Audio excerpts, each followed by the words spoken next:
Okay. Mic check.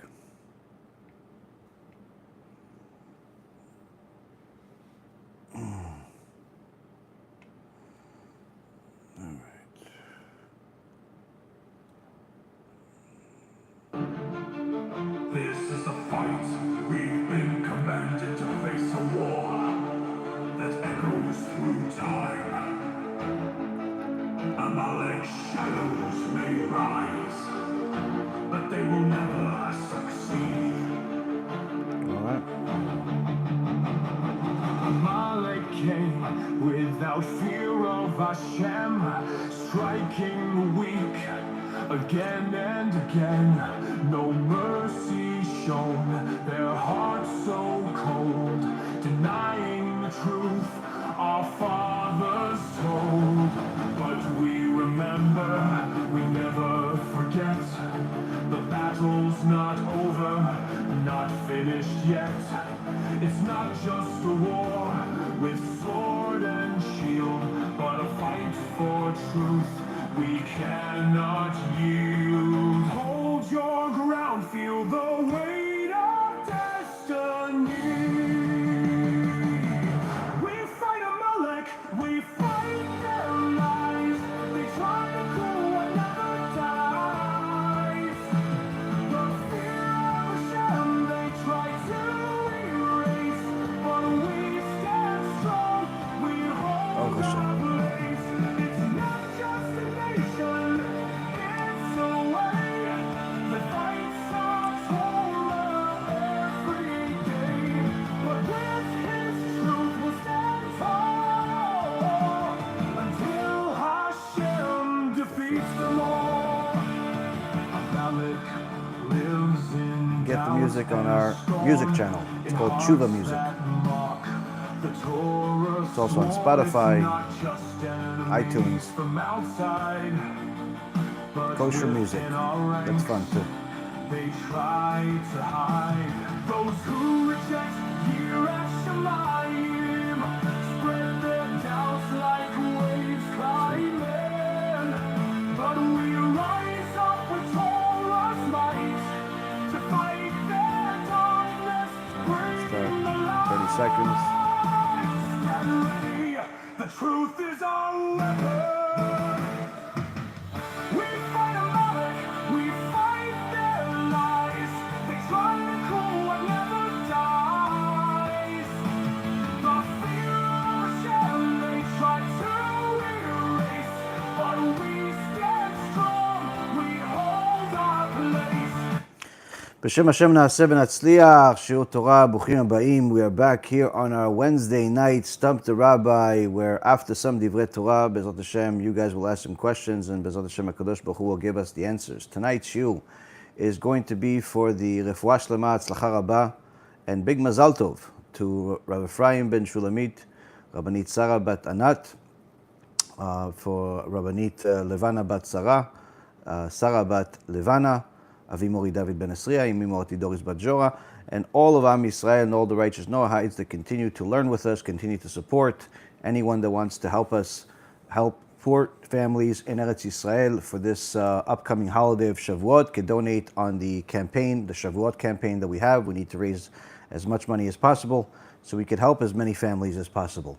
Also, extraordinary, amazing, unbelievable news, which is, as we spoke about, as we promised, Baruch Hashem, Mazal Tov to Irgun Be'ezrat Hashem, to fight the fight of Amalek, to fight Amalek, where today, officially, the book, Baruch Hashem, Chaval Shabbat La'olam, too bad that you came to the world, is in the Kiruv store for you guys to order, to distribute, literally in every possible community within your vicinity. The book is in the store. We just released it. Each box comes with 32 copies. It's free. We even pay for the shipping as long as it's in the States. Rabotai Karim, this book is the fight against Amalek, the heresy of Manis Friedman and all of his followers. We even heard one of Gedolei Israel, Rav Shor, today say that anyone that says that Hashem needs you is 100% a heretic. And it's unbelievable that unfortunately there are countless Jews and non-Jews around the world that are unaware that this guy that calls himself the most popular rabbi on YouTube is actually a apikolos, a heretic. So this book is indisputable proof. While everybody could say whatever they want to say, agree or disagree with all the things that we've said over the last several years, we've fought against the heresy of Manis Friedman and his followers.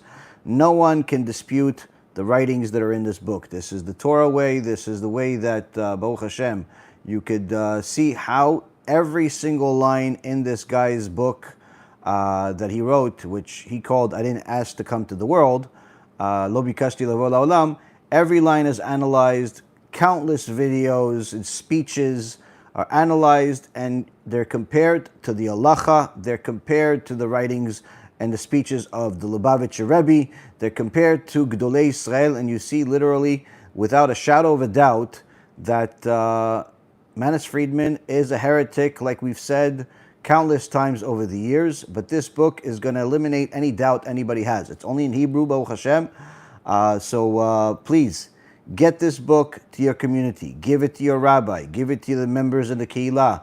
Give it to your neighbor. Give it to everybody you possibly can to warn them from this clear and apparent danger that it's in plain sight.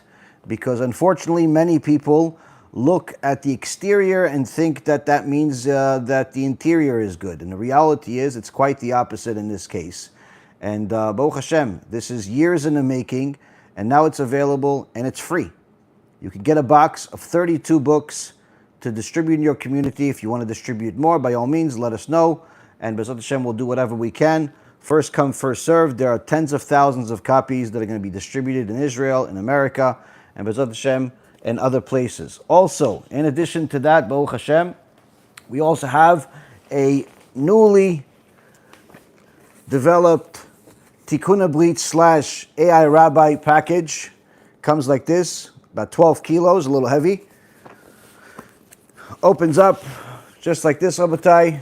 You want to do kiruv in your community, you want to save thousands of neshamot, you get one of these boxes. Again, free. Gives you one of these displays. It's in a plastic. You put it on the counter in your shul, in your kosher supermarket, Judaica store, wherever there's Jews, yeshiva, you put it on the counter somewhere, let people take the cards, go to the websites, go to the QR codes, and each one of these boxes comes with 8 of these packages, and like I said, it's free. Cool package. People like things that look good. Well, for years we've been making kiruv look beautiful. And of course, you also have the very famous and beloved Asher Yitzhar posters you could also get from the store. One of these boxes. And you could have at least 100 of these posters, both Ashkenazi and Sephardi nusach. You could put it on the counter at your synagogue, at your yeshiva, at your Judaica store. In so many words, in every place you possibly can. These are all available on the store. There's some other stuff in the store, and there's more coming next week, Be'ezrat Hashem. Be'ezrat Hashem, there's another book that's coming next week. And but the key is to make sure to get this book into the hands of every single Jew, whether there's Hasidish, Litvish, Sephardi, Ashkenazi, I don't care where they came from. Put this book into their hands, as long as they know how to read Hebrew, obviously. This is not something to just put into your library and do nothing with it.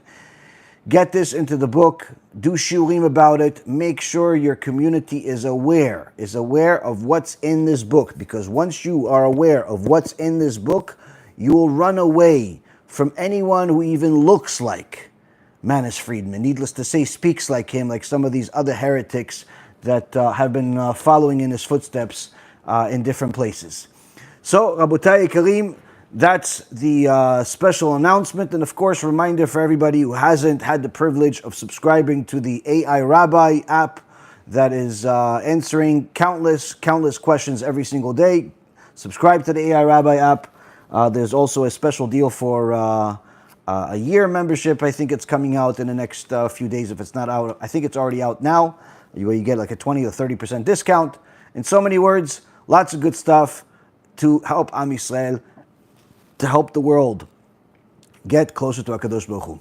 Now, Rabotai Karim, this week's parasha, we have a double parasha, Parashat Behar, Parashat Bechukotai, the mountain, the laws, and of course, as Darkenu B'Kodesh, in our way of holiness, we always want to look at the connection. But instead of starting with this parashot, we're actually going to take a little bit of a step back to the end of last week's parasha. To the end of last week's parasha, which we've discussed over the years, but not last week, to just remind everyone about the heretic, the apikos, the blasphemer, that cursed the name of Hashem and was, the Torah specifically has a whole segment about him, that he ended up getting stoned. Hashem gave him the death penalty. And the question is, why is this needed in the Torah? Why is this needed in the Torah? Furthermore, we see that in the beginning of Parashat Behar, we talk about the Shemitah, and then we talk about slavery. Slavery, Rabotai. And if you haven't paid attention enough, for the last couple of centuries, slavery among the nations has been mostly abolished. In America, almost 200 years ago. In Brazil, a little less than that. Most places in the world do not have official slavery. They still have it in Africa in certain places. They still have it even in America in certain places, nonetheless.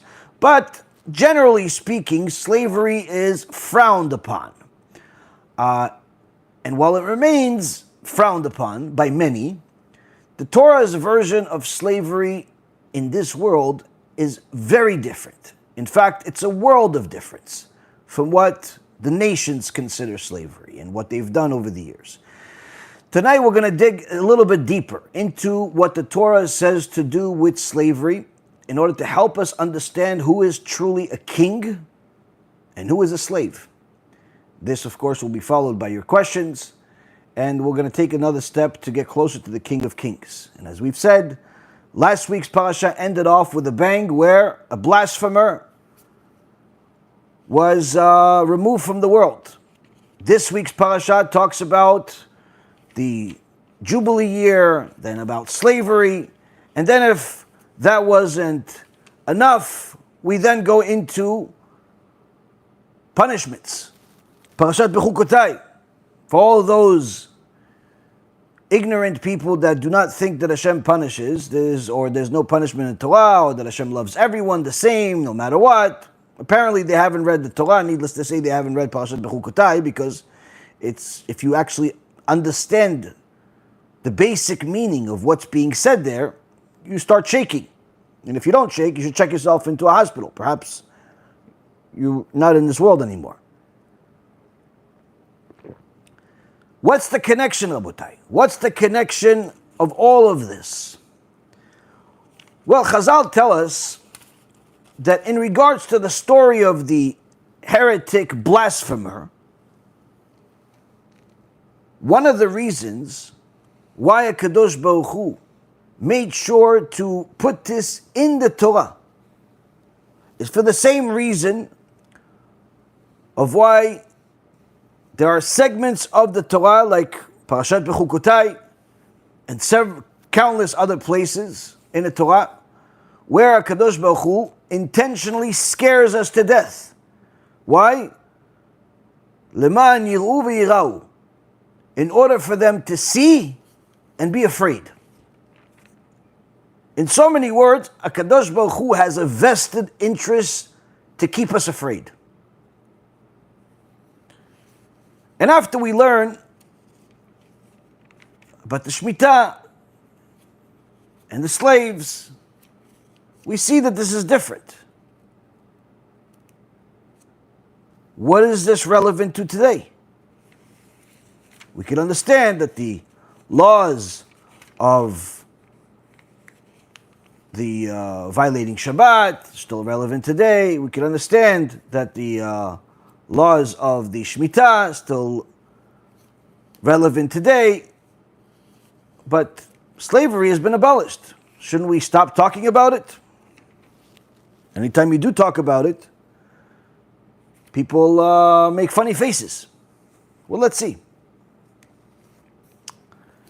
Let's see what the Holy Torah says about slavery.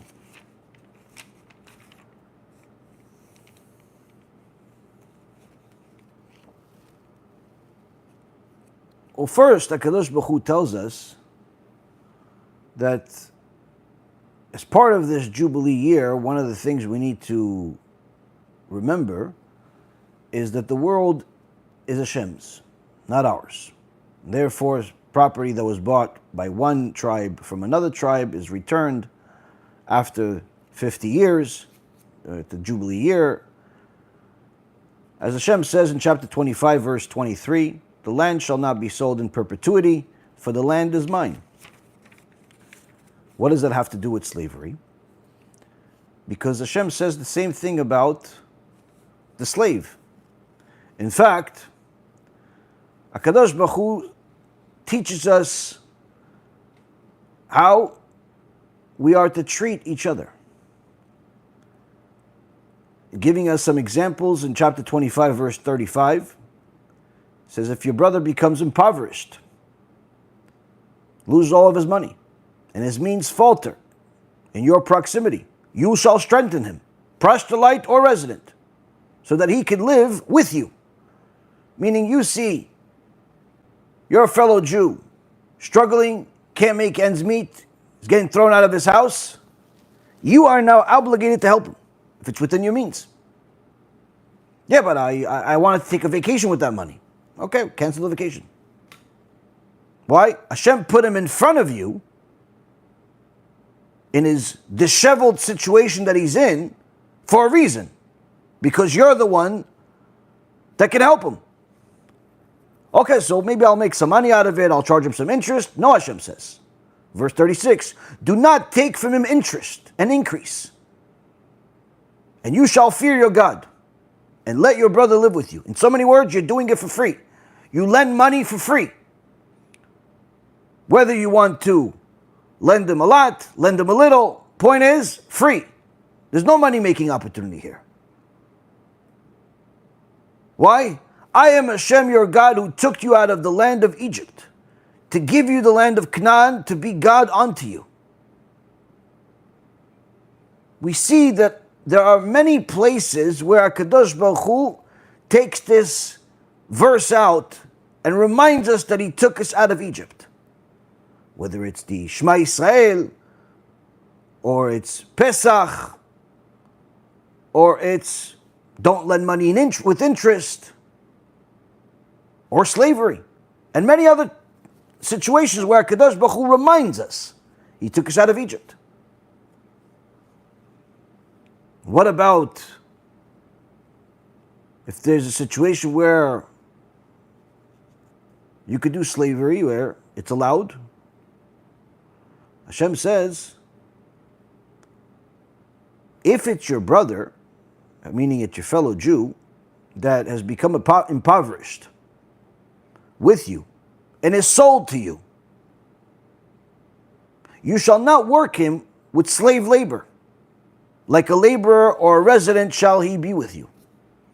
In so many words, yes, you could have him as a slave, but he cannot be treated like a slave that's not Jewish. Regardless, you're not allowed to mistreat anyone, you're not allowed to intentionally hurt them, torture them, any of the stuff that's been done in the slavery of the nations. But the Jewish slave is different. A good example that I saw this week is in a sefer that I got, I'd say about a year ago,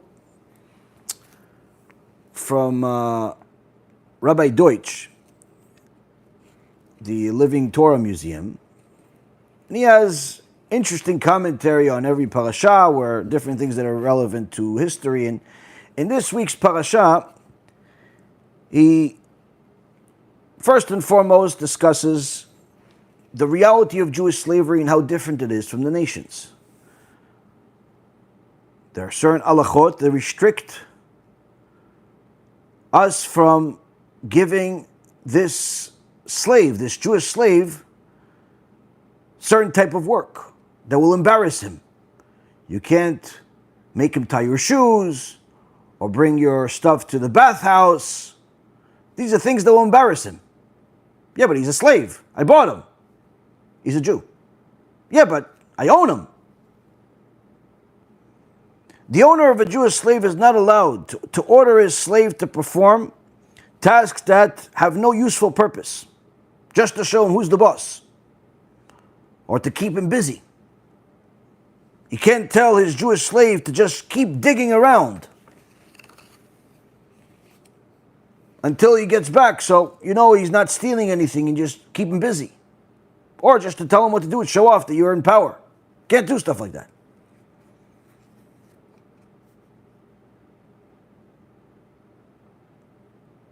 And there are many different details to the point where Chazal coined it, said someone who gets himself a slave gets himself an owner, meaning the slave is in power. If you have one pillow, you give it to the slave. You can't use it for yourself. If you have one piece of meat, he eats it. Next time, get two. How is that different from the nations? Well, he has some amazing things in the museum, and he has some pictures here where you see this example is an ancient Roman period branding iron with the letter DS on it. What did the Romans do with it? The same thing that the Nazis, Ymach Shemam, did with our grandparents, and stamped the slaves. They stamped them, just like you would stamp animals in order to brand them. This is the Jewish slave. This is this one. They would brand. How would they brand? They take this, put it in fire, heat up the steel, and then put it on the body of the slave. Many times, these were Jewish slaves. He also has another picture of how some of them would put collars on the slave, like people do with dogs, lehavdil. There are countless stories, of course, of the sufferings that African Americans suffered under the American rule when there was slavery in this country, tormenting and torturing them. There's endless stories of what happened to the Jewish people in Nazi Germany and Poland and different countries where the Nazis ruled during the Holocaust. Slavery among the nations has always meant persecution, pain, suffering, near death or actual death. Whereas slavery in the Torah doesn't say any of that. None of that is allowed. Not allowed to brand anyone, not allowed to torture anyone.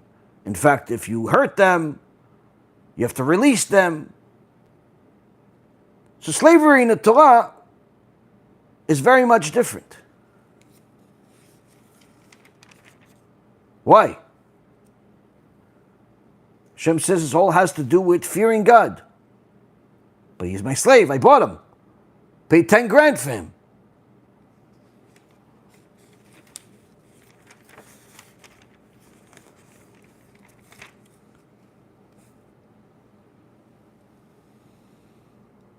The Gemara in Masechet Bava Kama, page 116b, says that the laws of slavery are expanded upon when it comes to halacha. Once we understand the reason behind why the Jewish slave is different.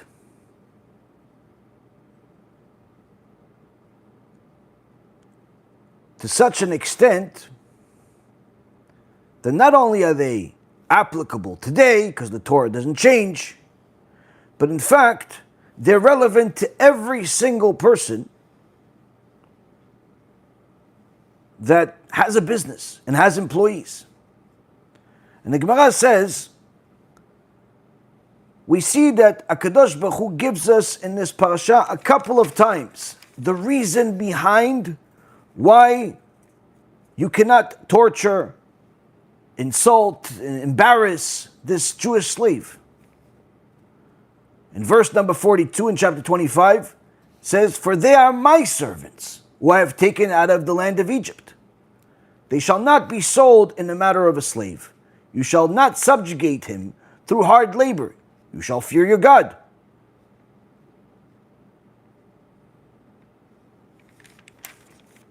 Then, in verse number 55, says, "For the children of Israel are servants to me. They're my servants, whom I have taken out of the land of Egypt. I am Hashem, your God."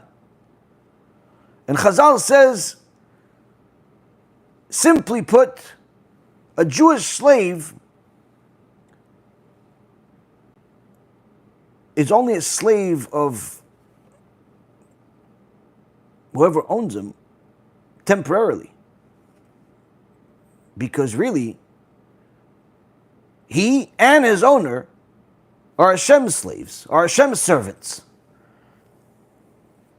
To such an extent, the Gemara says, that you have to know how to treat your employees. One of the most difficult things I've had, both when I was running a business in Wall Street, as well as running the organization of Be'ezrat Hashem in the Torah world, is employees. Finding good employees is extremely difficult. Even if you found somebody good, then you have to deal with all of the stories. I'm sick, I'm tired, I have an appointment, I have a this, I have a that, I forgot, I didn't make it, somebody interrupted. You have to hear all the different things and you have to deal with it because it's people's lives.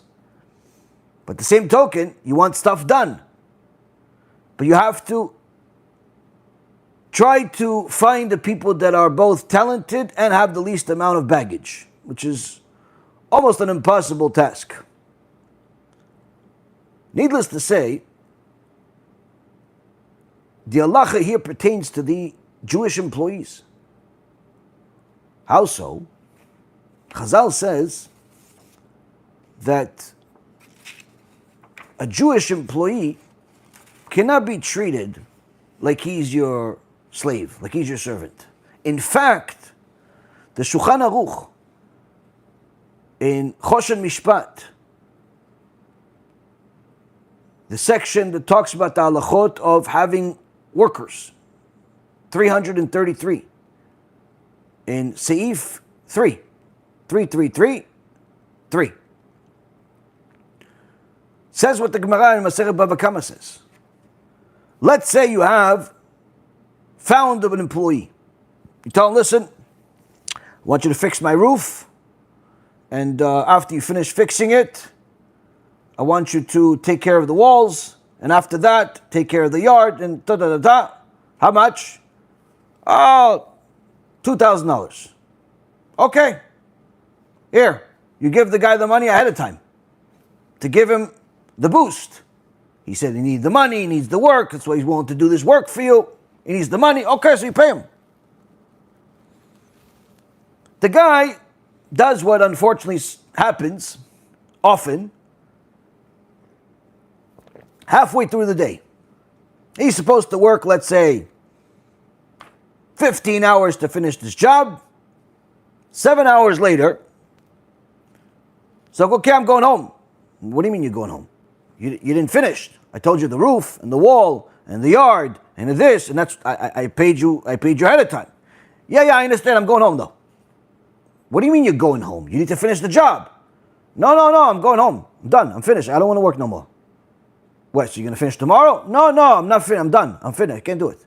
Okay, but I paid you ahead of time. Okay, you paid. Also, give me the money back. Oh no, I spent it. I already paid my rent. What, are you kidding me? I paid you the money. What do you do? Shulchan Aruch, Paskins. Itchila poel b'melacha. He started working. V'chazar bo b'chetzi hayom. And he decided after half a day he can't do it.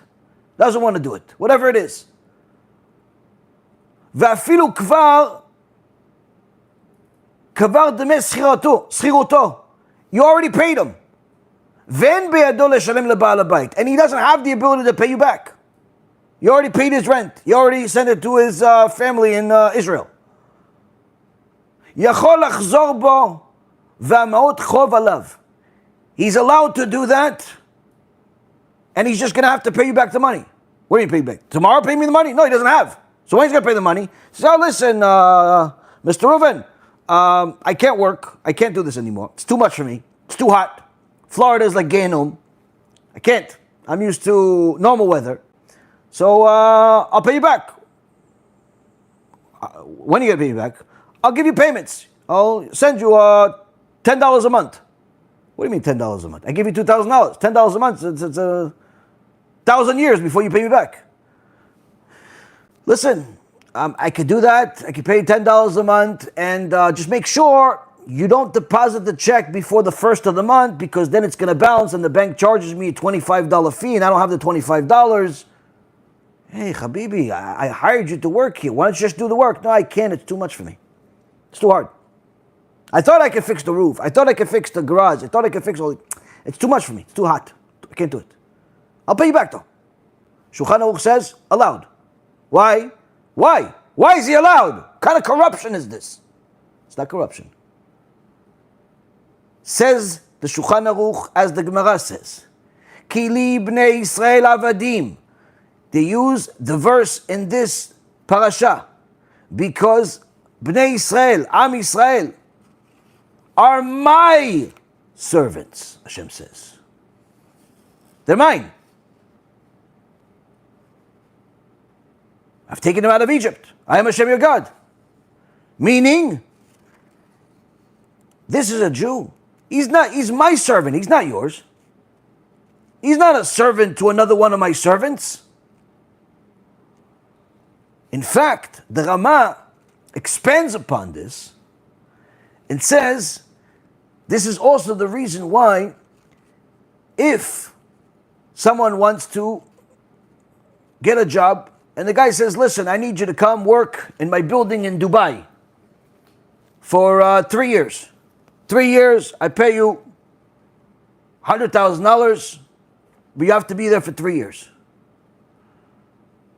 Rama says, not allowed. Why? We see from the Torah that 3 years is already like slavery. Don't do 3 years. Yeah, but it's money. Don't do 3 years. Why? You're not a slave. But what about the money? Do 2 years. Do a year. 1 year at a time. Don't do 3 years. Why? You're Hashem's slave. You're not a slave of a slave. We see here, Rabotai, the Jew is different. Furthermore, a person would ask, okay, fine, they're different.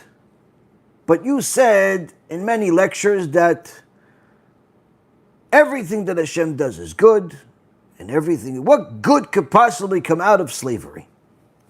Well, first and foremost, slavery was one of the ways that you would help a thief do tshuva. If he stole something and he didn't have the money to pay back, he became a slave for however long it took for him to pay back that money. And during that time he's a slave. Who is he a slave to? The guy he stole from. And the guy he stole from's sole job is to make sure to help this thief. Not abuse him, not insult him. The opposite of what the nations do. Yeah, but he stole from me. Yeah, he stole from you. Obviously, as Yetzirah, so you have to help him. Help him realize that he made a mistake, and help him realize that you don't need to do that. Help him do tshuva. That was one thing. Furthermore, one of the most disgraceful things to live with is being a mamzer. What's a mamzer? If a woman is married and she decides she wants to be with somebody that's not her husband.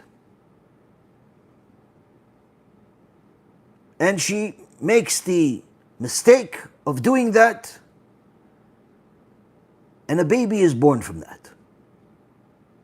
Same thing if there's incest, if a brother marries a sister or a mother, all of these different types of forbidden relationships. If a child is born from that, that child is called a mamzer. In English, they call it bastard, but it's not really the proper term for it, because a mamzer has halachic ramifications.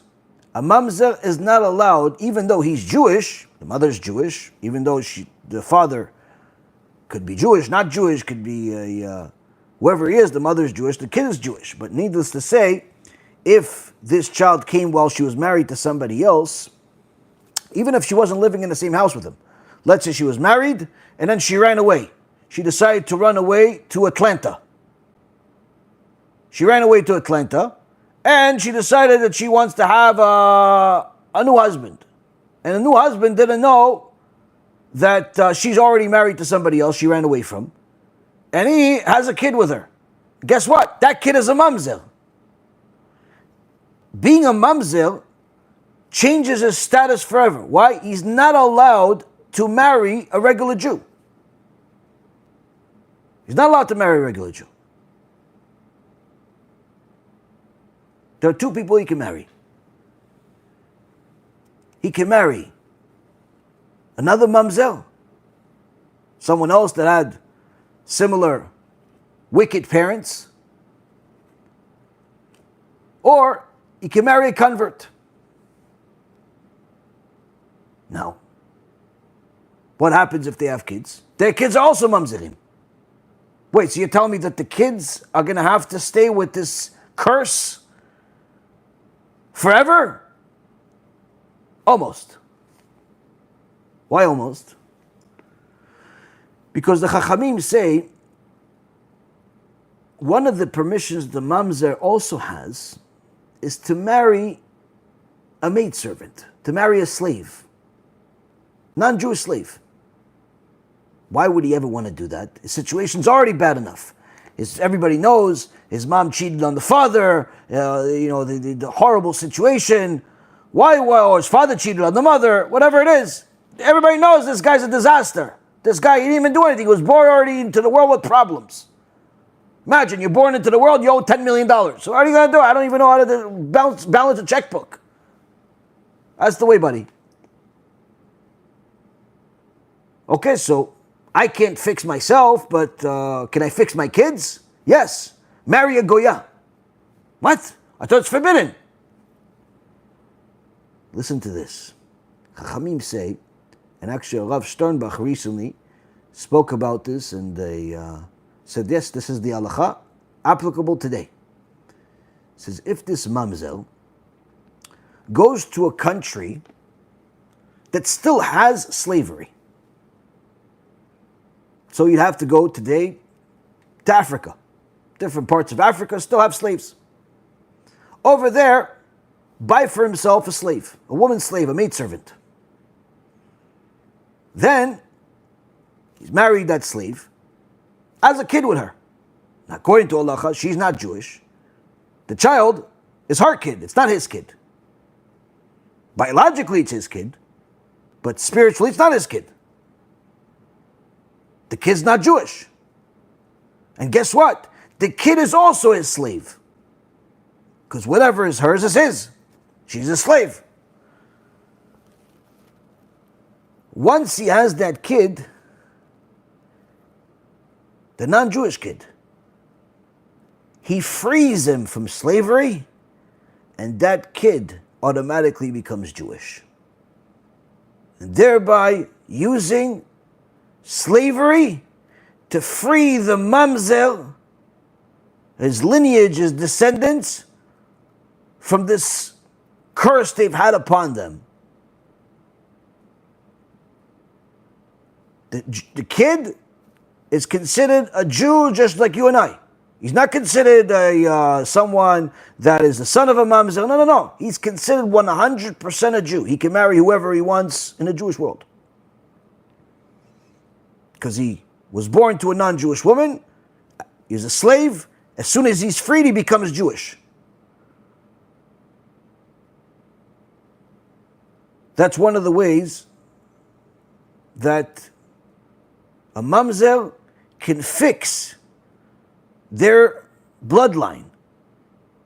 Perhaps that's the reason why Hashem allows slavery to continue despite the horrible things that these nations do to slaves. He still allows them to continue in case there's any mamzerim in the Jewish world that want to fix their lineage. This is one of the ways to do it. As they say, Chazal teaches us, Talmidei Chachamim marbim shalom. Torah scholars bring peace. The more you know Torah, the more you realize how the Torah allows a lot more than it forbids. As someone asked me just the other day,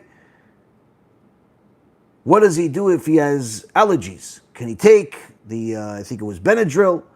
He didn't take it for a few weeks already, and Shabbat was very difficult for him.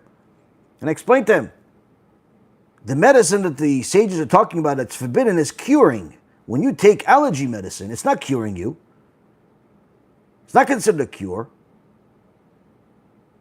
It's just subsiding the pain, and therefore you're allowed to take it.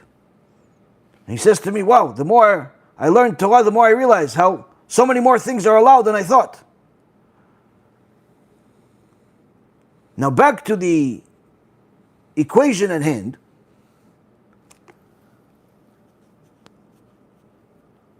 The whole concept of slavery is something that has to be treated different because we're constantly reminded that Hashem, He is our master. We are His slaves, not other people's. And the Gemara in Masechet Orayot, page 10a, talks about the Nasi. The Nasi, which translates to prince, but really was not a prince. The Nasi had special sacrifices he would have to bring different from the rest of Am Yisrael. And the Gemara says, you know why he has different sacrifices? Because the Nasi, he's the king. How do we know he's the king? Because only Hashem is above him.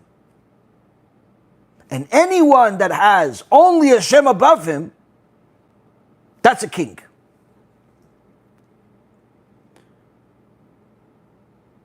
So from there we learn that a person that has put themselves in a situation where they're only going in the way of Hashem. Only Hashem is who they're afraid of. Only Hashem is who they follow. That's the definition of a king. And the Gemara in Masechet Gittin, page 62b, says, who are the real kings in the world today?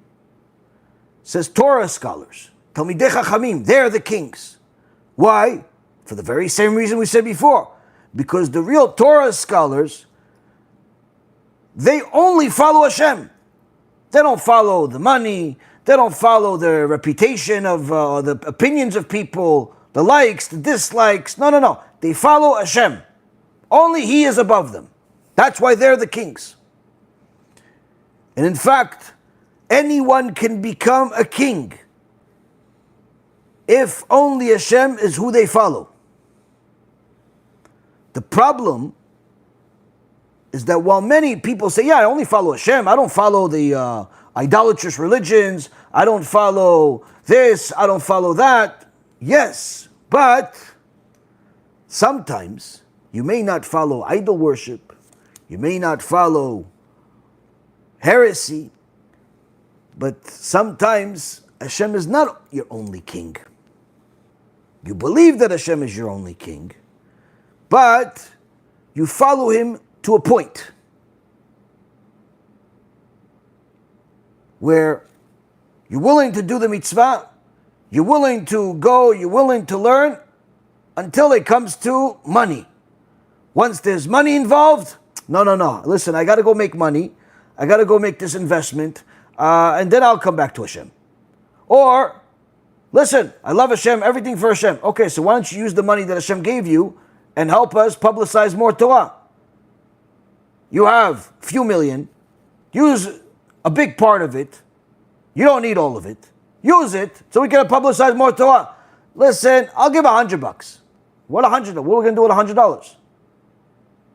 What are we going to do? We're going to buy a few cups. What are we going to do? Buy a few books. What are we going to do with $100? You have millions. You have hundreds of thousands. You have, Baruch Hashem, more than enough. You don't need to eat all of it in one day. Use it to publicize Torah. Listen, I worked really hard for it. Oh, you worked hard for it. So your commitment to Hashem, and He is your king, up to that point. Up to the point of where a certain amount of money is involved.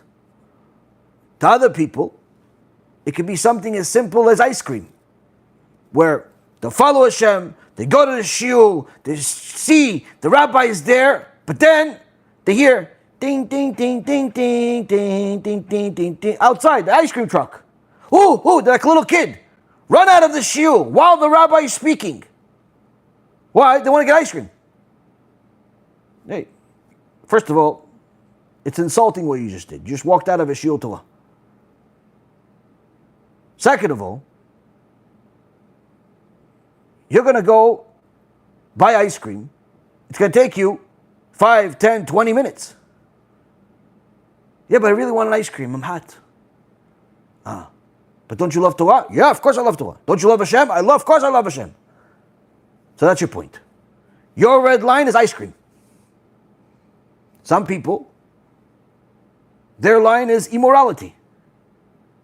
He'll go to the shiur Torah. He'll donate tzedakah.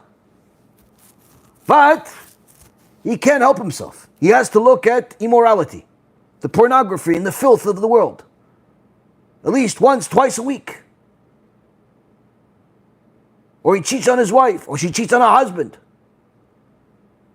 And she looks to everybody else, she looks like a chassidah. She has kisui rosh, she's modest, she says the blessings properly, everybody knows, she knows a lot of things, but she cheats on her husband.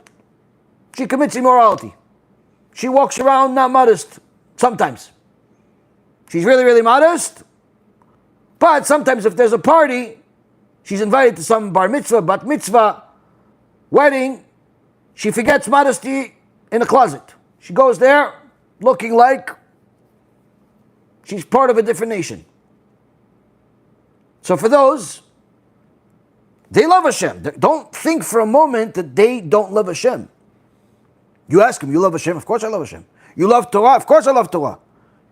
You do your blessings? Of course I do my blessings. I wake up in the morning and I wash with the hands and I have a little thing next to my bed so I don't even waste any time going to the bathroom. I wash it right next to my bed and then I do the blessings and I do the blessings with my kids and I do my blessings and I also taught my neighbor how to do the blessings and also I only eat kosher, doesn't matter what's going on, and I give tzedakah every week. I give tzedakah before Shabbat. I donate some money on the Bezat Hashem app, and I even gave some of these Kiruv cards that the Rabbi keeps talking about. I even gave some of those.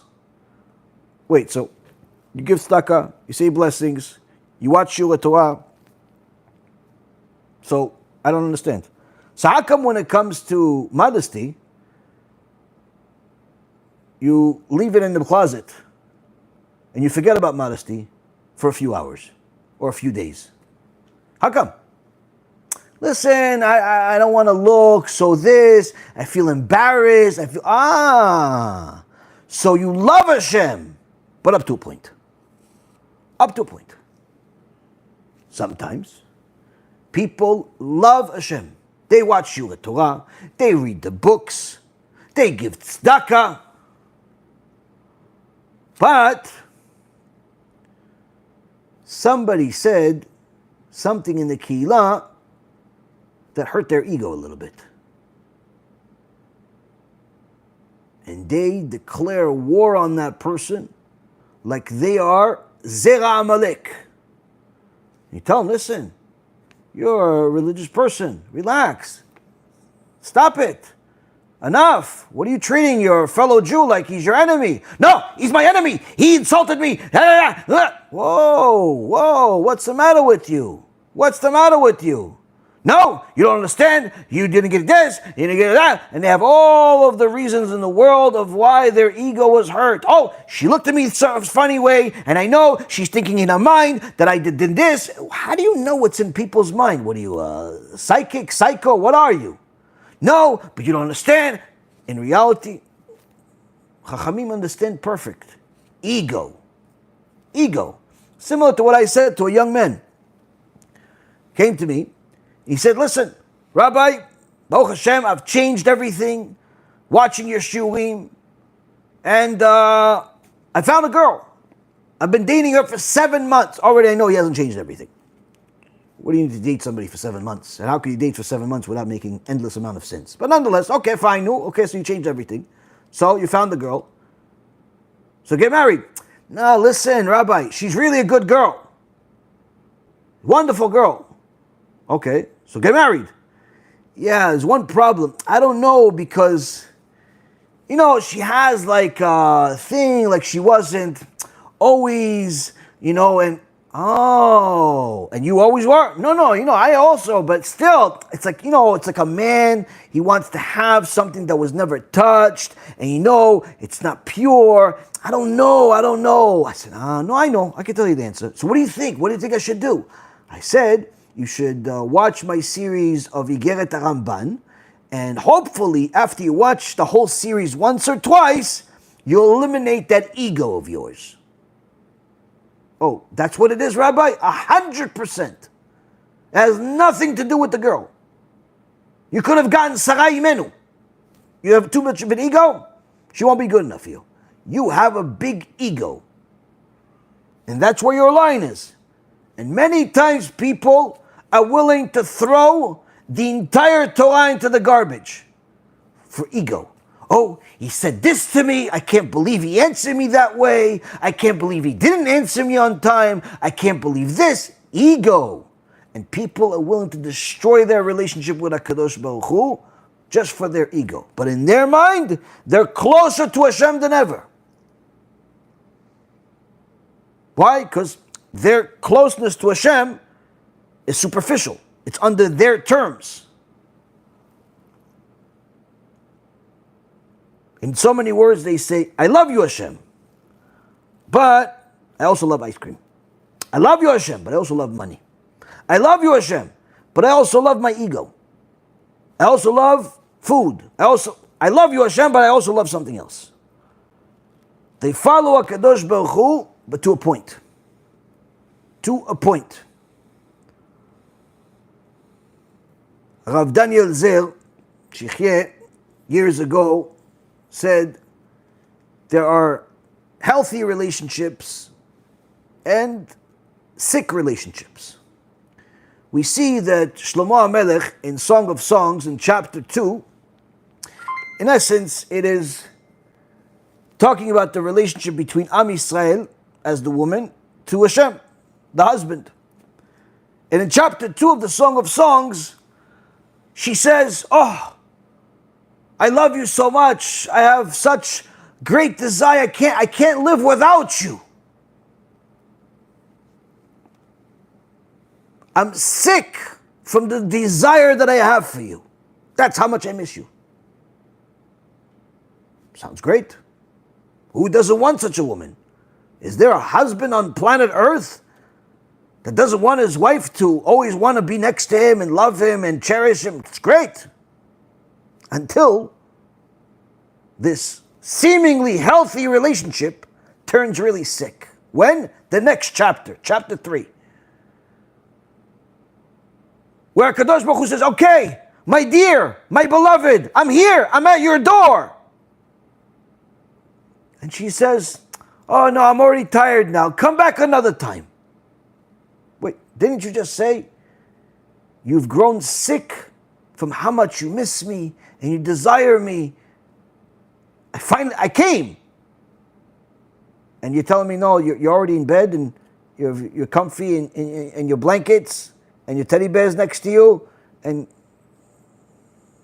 what happened to that desire, and I love you and I miss you? Say hello, something. No, come back another day. That doesn't sound like a healthy relationship. It sounds more like a psychotic relationship. But unfortunately, sometimes that's the case. A person can say that they can love Hashem dearly, but betray Hashem for a bag of potato chips. Betray Hashem for a few dollars. Betray Hashem for ego. Betray Hashem for the smallest, foolishest things in the world.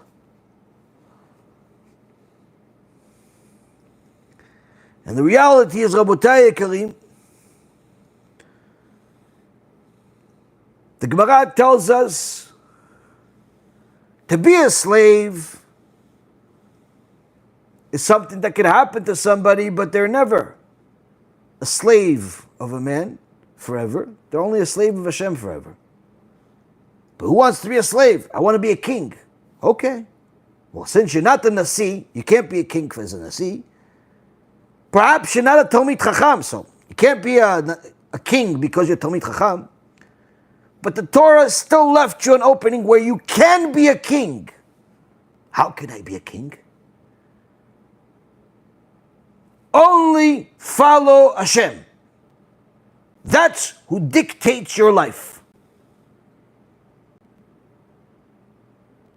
Nothing else. No lines, no limitations.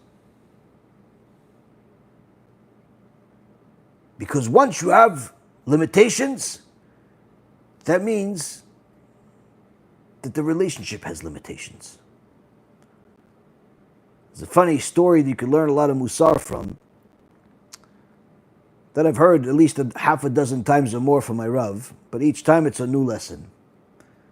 In the communist Russia, in past years, the government wanted to constantly test the people's loyalty to what they called Mother Russia. They come, they ask them, they investigate them, sometimes torture them. And they came to a guy and they said, who's your mother? Mother Russia. Who's your father? Stalin. Okay.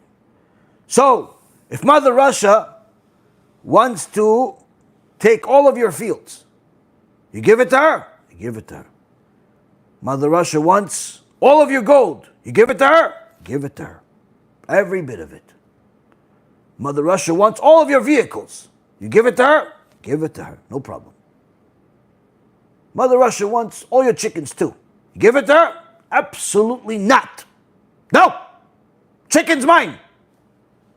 Investigate. What? Wait. The gold, you're willing. The vehicles, the fields, worth millions, you're willing. But the chickens, no. No chickens. Why not? Explain to us. He said, listen, fields, I don't have. Vehicles, nothing. Gold, not even in my dreams I have gold. The only thing I have is a chicken. You think I'm going to give them the chicken? That's sometimes people's mentality with Hashem. They're willing to give everything that they don't have. And on that, the Baalei Musar said, this is the reason why in our prayer we say, Hashem Melech, Hashem Malach, Hashem Imloch, Leolam Vaed. God is the king now, God was the king in the past, and God is the king in the future. Now, it seems like it should be, he was king in the past, present, and future. But it doesn't say that. It says he's king now, he was king in the past, and he was king in the future. Why? The Baalei Musar says that's because people are like this Russian. He's willing to give a bunch of things he doesn't have.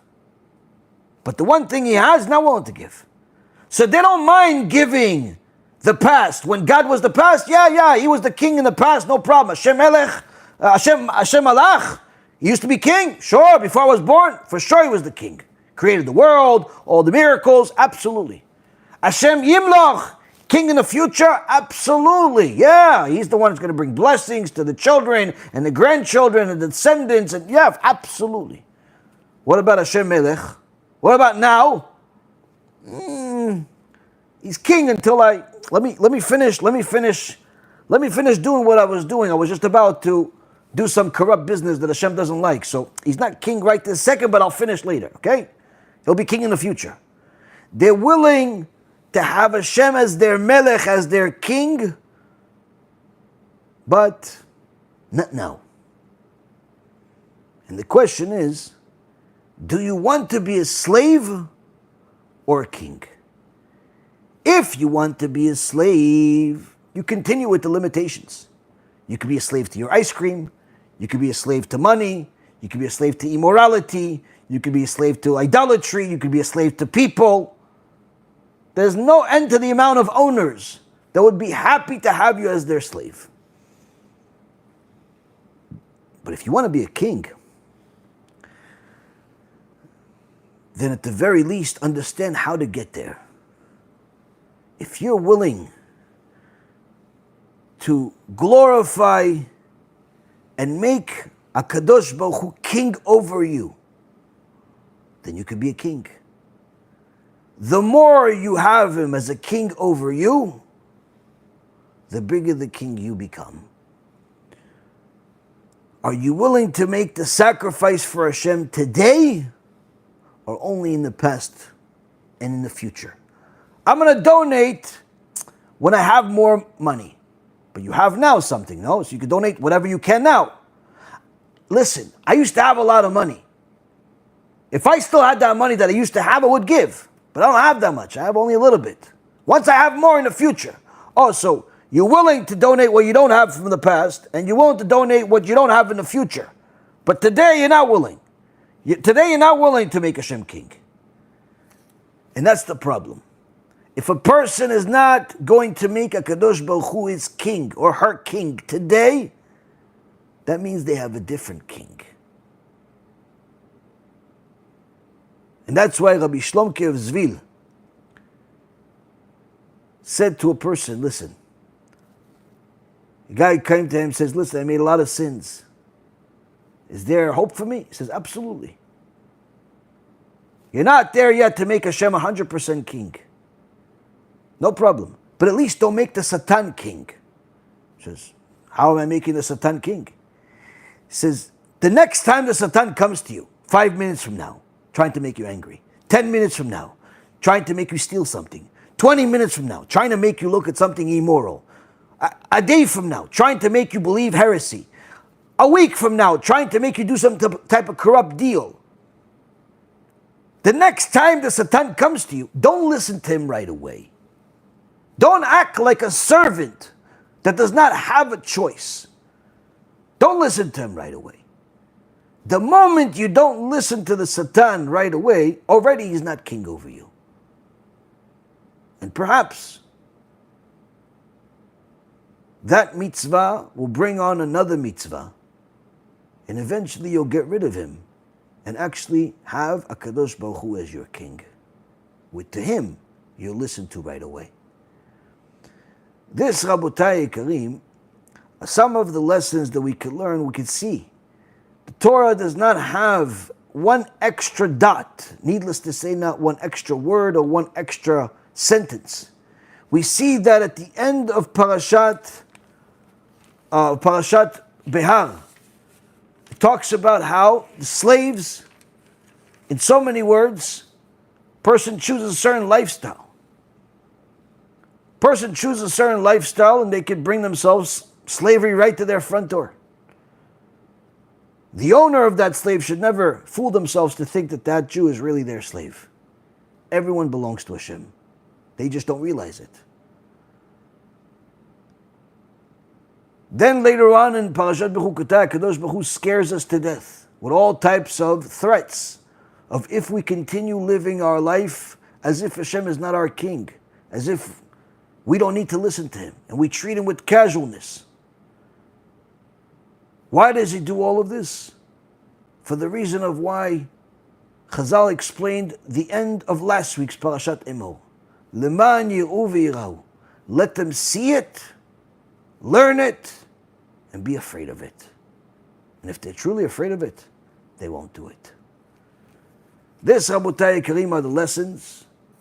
Bezat Hashem, people will take these to heart, and we could all take this to heart to glorify Hashem over us and become kings under the King of Kings instead of servants to other servants. This is now your time to ask your questions.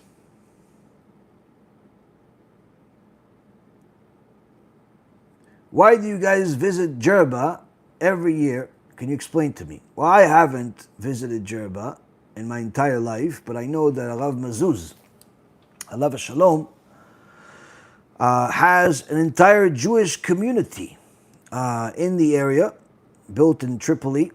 And in fact, many of our ancestors lived there. My grandparents were from Tripoli and grew up there and started the family there, and really only left because of what happened with Nazi Germany and making allies with Italy and torturing the Jews. But the point is that there used to be a huge community in Jerba. Now there is something there, but nowhere near what it used to be.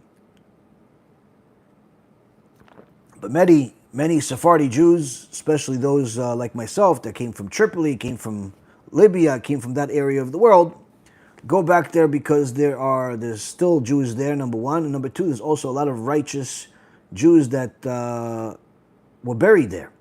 So we go there and pray to Hashem that in the merit of these tzaddikim, He'll bring blessings to us.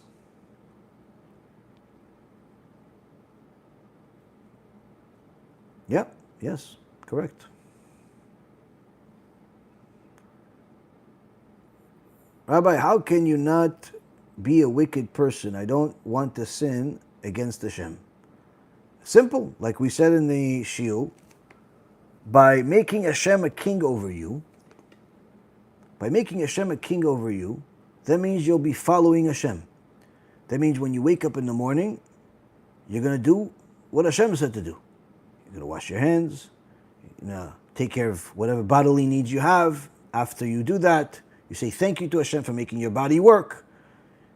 After that, you pray to Hashem, say thank you for giving me my life. Put on tefillin if you're a man.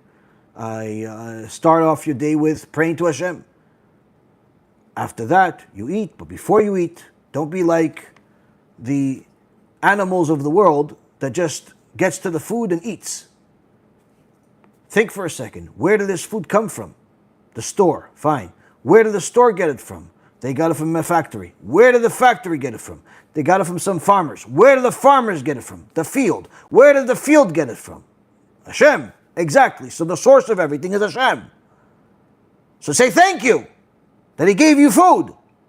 Whether it's peanut butter and jelly, or it's matzah, or it's pancakes, or whatever. Say thank you before you eat.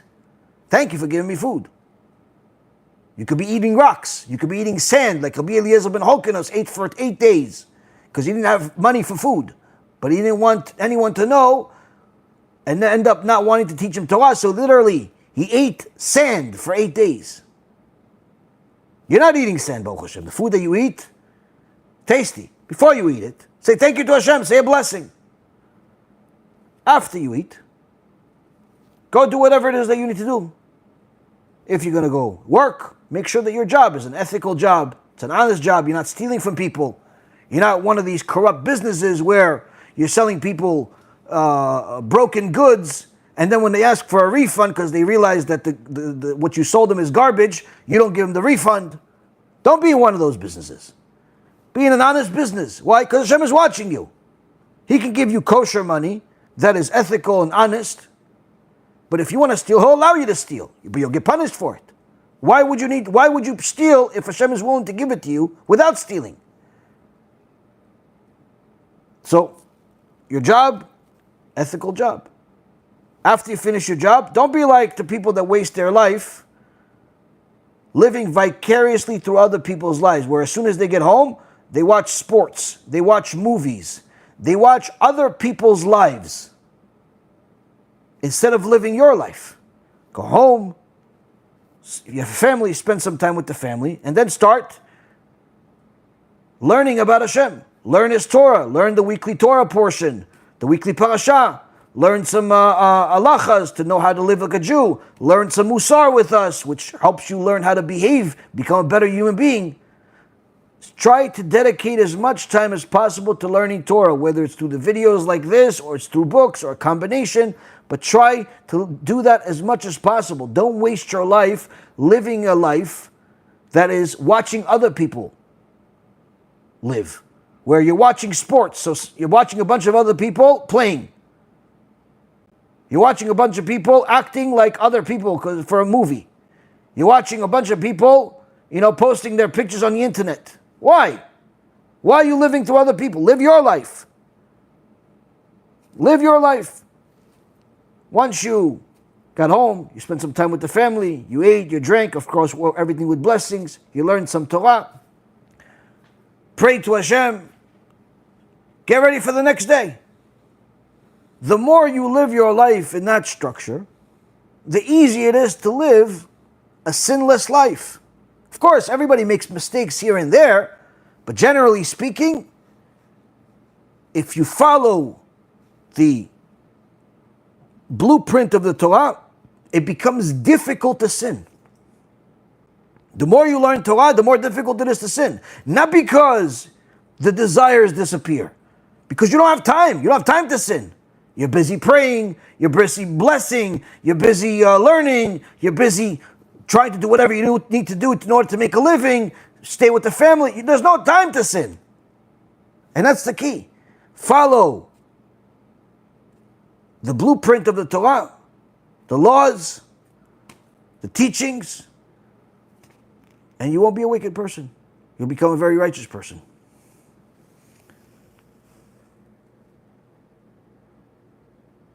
What would you change about Torah? Nothing. It's perfect. Thank you, Rabbi. You're an inspiration to all of us. Me as a public figure on the social platforms learns a lot from your wisdom and words. Not sure who you are, but Bezat Hashem, you'll succeed in all the good you do.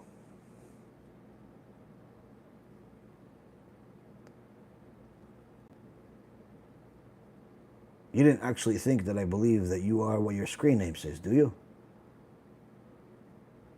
I wasn't, I'm young at heart, but I wasn't born yesterday.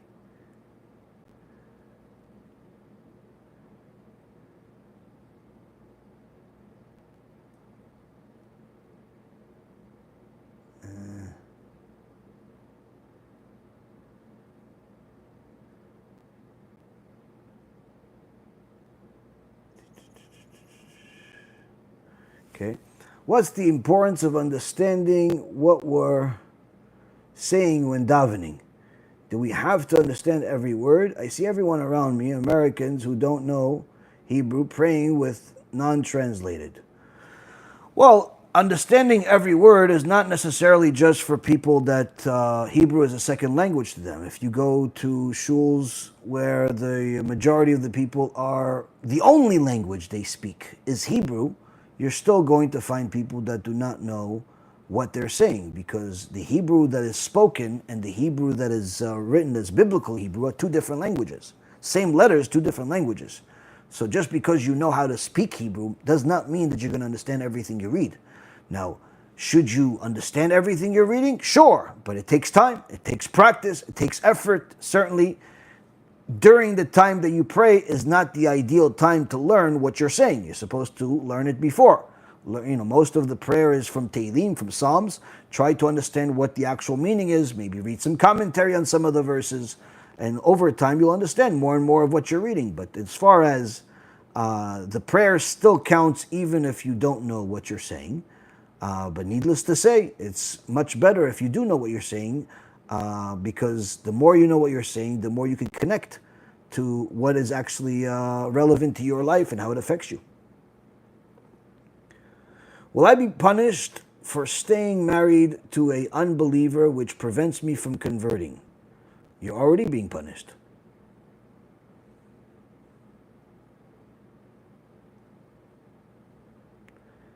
You're punishing yourself. Why does kishuf and religion have so much in common? Candles, incense, sacrifices, offerings.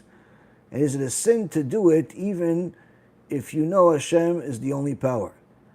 Well, to answer the second question first, there's a verse in the Torah that says, "Machshefa lo techayeh," meaning someone that deals with witchcraft, Torah says death penalty. So it's not only not allowed, it is one of the worst possible sins that a person can do during their life. As far as similarities, there's absolutely no similarities between the Torah and witchcraft as far as their meaning and their purpose. But if you're saying that anyone that lights candles is similar to Judaism, then that means that you could compare Judaism to people that light birthday cakes. You compare Judaism to people that are lighting fire to see at night. Just because there's candles does not mean it's the same thing. So no, there's the more you learn about Torah, the more you understand what Torah is and how it has nothing to do with kishuf, with witchcraft. As far as sacrifices are something that we do because Hashem decreed. That at the time of the Bet HaMikdash, we don't do sacrifices at this time, we haven't done for nearly 2,000 years. But the people that deal with witchcraft, they bring sacrifices to their demons because that's the price that they have to pay for what they want. They want this, this spirit, this demon, or whatever, depending on which thing they're connecting to. They have to pay a price. They want them to give them certain powers, certain abilities, certain possessions, and that requires certain sacrifices. In the world of Judaism, when we brought sacrifices to Hashem, it was only pure animals that were perfect. In the world of witchcraft, it's the exact opposite. It is things that are broken, it is things that are forbidden, it's the things that are immoral, it's the things that are damaging, it's the things that are impure. So many times, if you get to read about it, hopefully never do it, you will see that the sacrifices are pretty much 100% of the time either seed or blood. Either, the wasting seed or blood or both. And then sometimes also it's some type of death, but that's usually secondary. The primary thing that the powers of impurity want is blood and seed. So because they feed off of the impurity. It's the exact opposite of the Torah. Does kishuf make you an apikos? Kishuf makes you someone that cannot be counted on minyan, it's a person that loses their olam haba.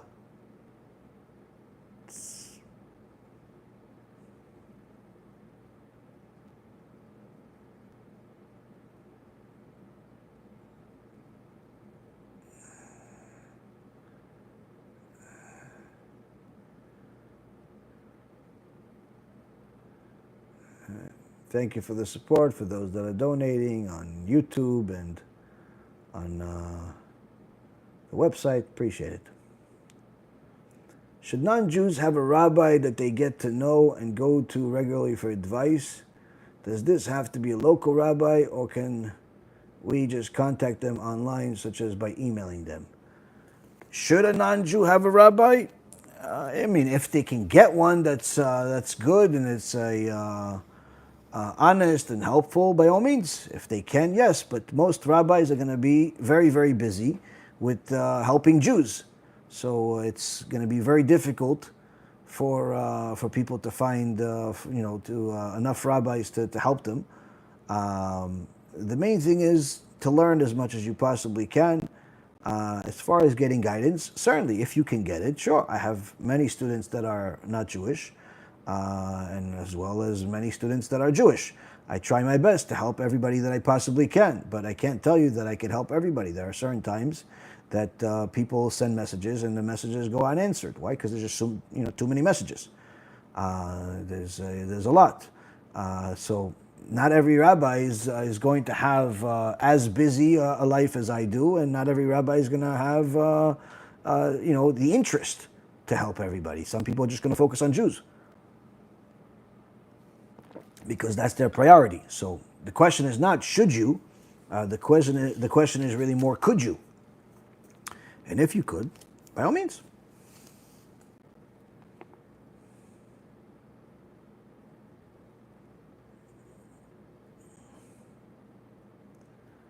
I read in the Saka edition of Yokut Yosef that going to the restroom frequently makes it so that one does not have lewd thoughts. Why is that? Well, I explained it in a lecture in the Torah Hasidut series, I believe about a week or two ago, that the more a person keeps the wastes in his body, that brings filth into their mind. So a person has to make sure that they're always clean. Whenever they have to go immediately. Relieve the self immediately.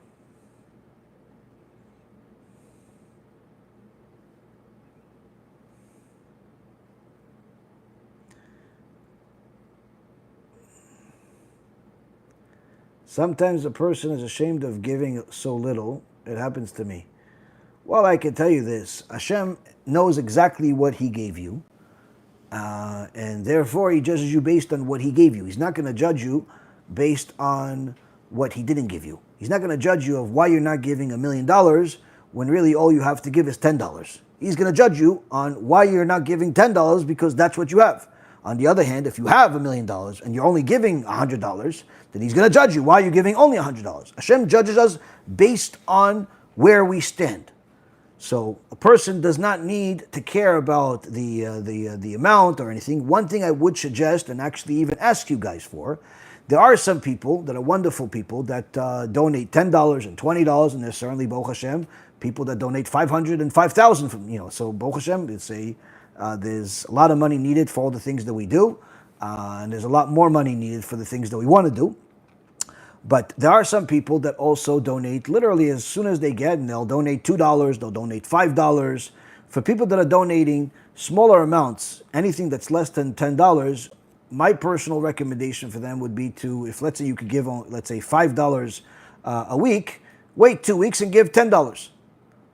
Why? Because the transaction cost of the merchants, regardless of whether it's Venmo or it's PayPal or it's GiveButter or it's whoever it is, the transaction costs are percentage-wise more when it's a smaller transaction. So if you can make the donation $10 or more, that would help us keep more of the money that you're donating. But if it's difficult for you for whatever reason, you can only donate that, then by all means, donate whatever you can. But never be ashamed of what you give if what you're giving is the most you can do it.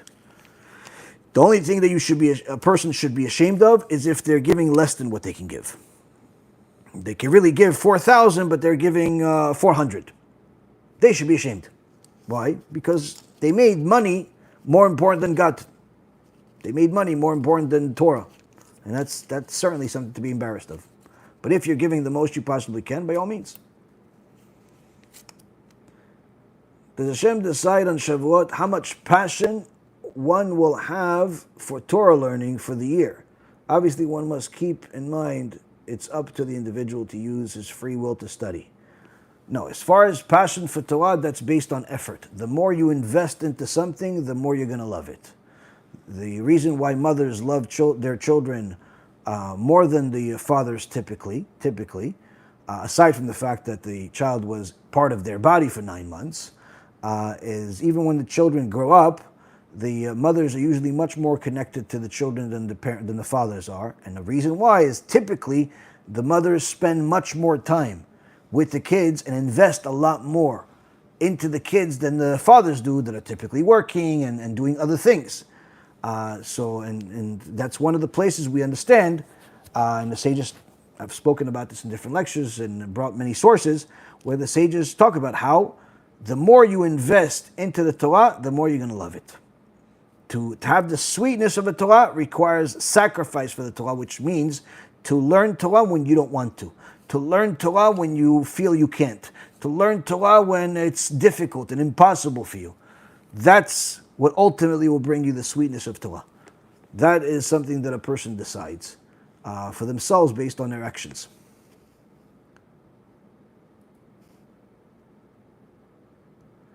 How can one stop procrastinating getting up in the morning? The first thing I would recommend doing is watch the lecture I did earlier this week that talks about lazy people. And over there you'll have lots of information that will help you. Why do people get embarrassed from doing good, especially people who change from being a bad person to a good person? People do not get embarrassed of doing good. People don't necessarily commit to the good that they're doing as much as they commit to the bad, meaning that, let's say, for example, somebody used to hang out with bad people and do things that are against Hashem's will. And now they've done tshuva, and now they are in a religious community, and they go to shul and everything else. But as soon as they see their old friends, they start, they change their clothes, they change their behavior. And the reason why is because it's not because they're embarrassed of the good that they're doing, but rather because they're not fully committed to it. They're not fully committed to doing good. They're just doing the good because it makes more sense to them, it's more pleasurable for them, it's more convenient for them, it's more profitable for them. But the reason why they go back to the bad is not because they're embarrassed of the good, but rather because they still like the bad too. So until a person is fully committed to the good, they're always going to be jealous of the bad people. They're going to be jealous of the sinners. And that's a horrible, horrible thing, because that means that they're going to suffer in both worlds, this one and the next one. Living one foot in, one foot out is worse than living both feet out. Is it allowed to talk mundane things in shul after davening is finished? No. Shul is not for mundane conversations. Go outside, talk whatever you want to talk about. Rabbi, fear robs us from being effective in the world for ourselves and Hashem. What can a person pray and do to shake off fear? If you're afraid of Hashem, that's the best fear in the world to have, and the only fear you should have. The more you're afraid of Hashem, the less you'll be afraid of anything else. So work on your Yirat Shamayim, and there's many lectures that I've done about the topic. The more you're going to be afraid of Hashem, the less you'll be afraid of anything else, whether it's terrorist or lack of money or other types of issues. How does Hashem find a way to bless someone giving Maaser more money if working a regular salary job? Should he enter Chinese auctions or buy lottery tickets? How? Hashem has no end to the amount of ways that he can bless somebody. And I told you guys a story the other day. I have a student, Baruch Hashem, him and his wife and kids have been very, very committed to learning Torah with us. The kids are watching BH Kids. The parents are watching the lectures. And Baruch Hashem, they've transformed their life for the better in a very, very good way over the last several years. And despite having many difficulties financially and otherwise, they committed to giving maaser, to giving 10% of whatever's coming in. If 2,000 is coming in, they give 200. If 1,000 come in, they give 100. They're very, very committed to giving because they know that this is good. It's good for them to do. It's necessary to do. And blessings will come. But they never expected any miracles beyond the norm. They just did what's good because it's good to do good. And they trusted in Hashem. Well, Rabotai Kareem, on Motzei Shabbat, I got a message from him, from the husband, and he tells me literally something unbelievable. I mean, I've seen a lot of miracles, Baruch Hashem, they never get old, but each time I get excited about it. So he tells me, listen, I got a call from somebody about a year and a half ago, that I haven't spoken to in 13 years. Out of the blue, he calls me, and he tells me, by the way, we used to work for that company, and I found out that we can get back pay. You can get back pay for the years you worked there. And people have all types of crazy conspiracies and stuff like that. He said, no, listen, just apply over here, just sign over here, and you can get it. Fine, he did it, and he forgot about it. It was easy enough to do. And he did it, and he forgot about it. A year and a half passed. All of a sudden, Motzei Shabbat, he sees a wire of back pay for over 10 years of work. If that's not a miracle, what is? Now, did he have to work for it? No. This money he made, he made this is money that he didn't even think he was ever going to get. He didn't even think about it, that it exists. I had another guy come to me, tell me that he's been trying to sell a property for 2.5, 3 years. They had some type of property they were trying to sell. So Rabbi, bless us. If we sell it, we'll give Maaseh. I said, if you're going to give Maaseh, give 10% to help us publicize Torah. B'ezrat Hashem, you'll have a huge blessing. He says, yeah, but no one's even looking at this place for 2.5 years, 3 years. Nothing. No interest, nothing. I said, if you're going to do it, Hashem is going to bless you. Okay, I'm going to do it, he says. Okay, fine. He sold the property, I think, within a week. Within a week. I had another guy come to me, says, Rabbi, I have some money and I want to invest it, but I don't really know anything about investing. You know about investing. You spent almost 20 years doing it. I'm going to give Maaseh. I've been giving Maaseh. Doing it, giving Maaseh for a couple of years. I said, okay. I told him something. He has no clue about all this stuff. I mean, he has a clue, but he's not. I mean, he didn't spend 20 years on Wall Street. I told him a few things. In hopes, make 10% a year, 20% a year, 30% in over a few years. You know, if you make 20% a year, you're already, you're considered successful in the stock market. If you make 10%, you're already considered successful. The best hedge fund managers in the world, have consistent returns of, 20% a year. And they become billionaires from it. So usually if you make 10, 20%, that's great. Within less than a year, he made something like 500%, 550% after listening to what I told him. Hundreds of thousands of dollars. And there are countless other stories just like that. Meaning, he didn't have to work in order to make another $500,000 or whatever it was. The other guy didn't have to work in order to get paid for something he worked for 15 years ago. The guy didn't have to work extra in order to sell the property, needless to say, in a week. These stories keep coming. But who do they happen to? They happen to the people that already give the maaseh when they don't have a lot,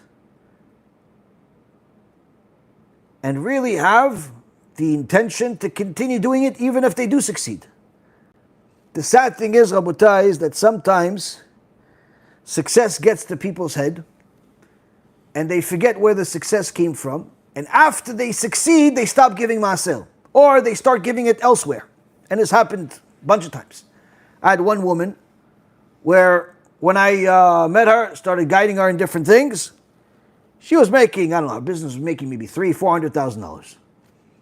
Within less than 2 years, that business grew to $4 million. $4 million a year, take home for her. Instead of her doing all the things that she said she was going to do, what did she do? She started literally donating to everyone else. She bought this guy a new building, new house, a new this. Literally, she just decided to become a gvil. And stop donating altogether to us. You know what happened? The business went back to a couple $100,000.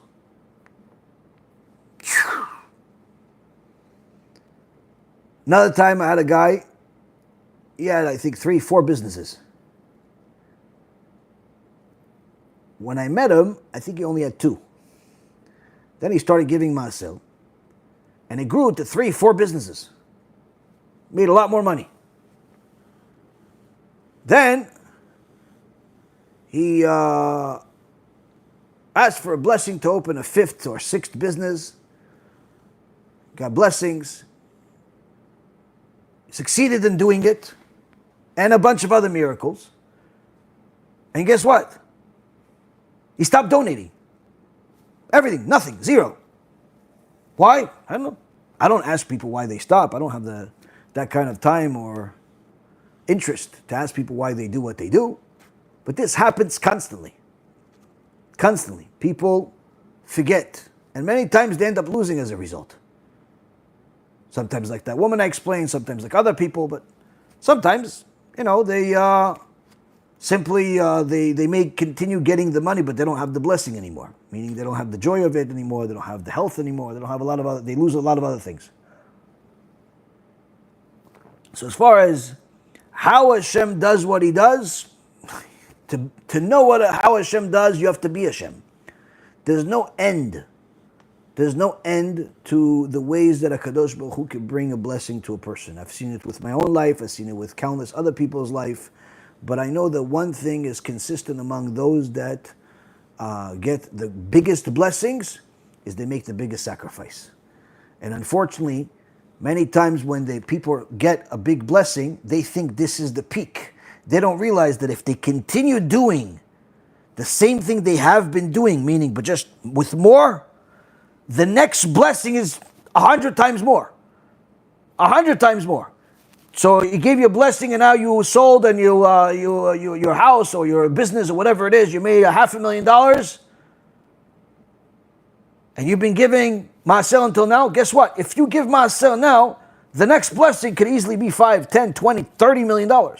But many times people don't get that. They think, oh no, but listen, it was easy for me to give Maaser off of 10,000, but now to give Maaser off of 500,000, now it's too much. Maybe I could give it in payments. Maybe I could distribute it among different places. Maybe this, maybe that. Who asked you to think? Did somebody ask you to think in order to make this big blessing? Hashem thought for you and Hashem succeeded for you. But that's the problem. People fail the test of money. It's a very, very difficult test for people. Test of money. Chachamim say that the test of success with money is more difficult than the test of poverty. And for many people it is, depending how your Yetzer Hara is programmed. Any stories about people who overcome wasting seed in their success? Absolutely. People that, all of the people that I just mentioned to you, for them to get the blessings, every single one of them, without exception, had to overcome the issues of immorality. The person that continues to waste seed cannot get the blessings because they're ruining them every day when they waste seed. If I'm in debt, is it proper to still give 20%? As long as you're able to service the debt, meaning that, let's say, for example, you own $20,000 to credit cards, but you don't have to pay the credit card or the loan or whatever it is completely this month. You have to pay them payments. Let's say you have to pay them, $1,000 a month. And your income allows you to pay that $1,000 a month and still have money left over. So sure, if you can give 20%, absolutely. But if the whole money is due, so it's either paying all of that money for debt or giving the 20%, then sure, you have to pay your debt first. But if the debt doesn't have to be paid completely and you could just continue servicing the debt, then by all means you should give. You should give. Rabbi, where are you located in Florida? In South Florida. Cooper City.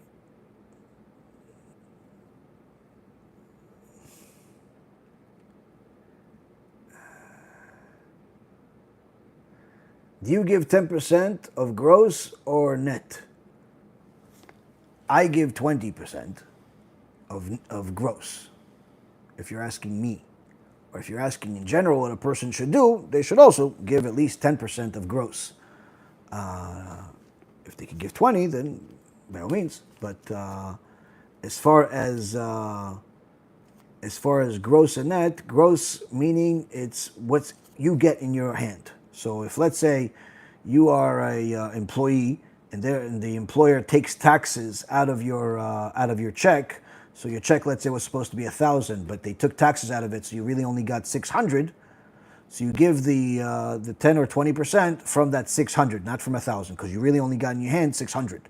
But if you are a contractor of some kind, or you get paid for that way, where they give you the $1,000 and it's up to you to pay whatever taxes you need to pay, So really you've got 1,000 in your hand, then you need to give the 10 or 20% you choose out of the 1,000. Out of the 1,000. So it's all about money. The questions they're asking is about money. Is the lecture about money? No, there's a lot of things that we discussed, but you just showed up right now, and you sound like you already know everything. So why are you even here? People that come here to learn. So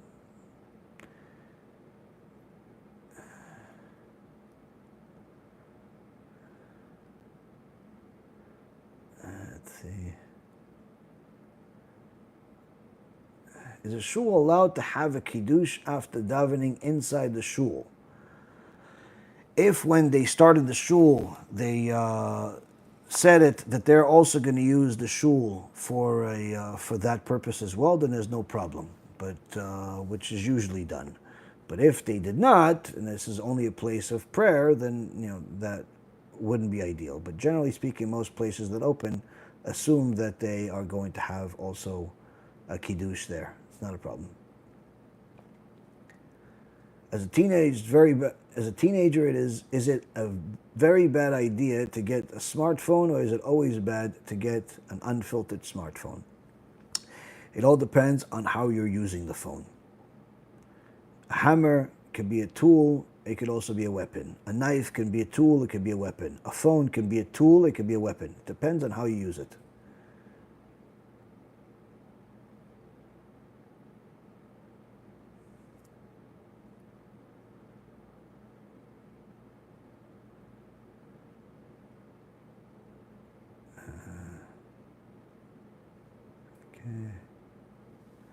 All right, let's see.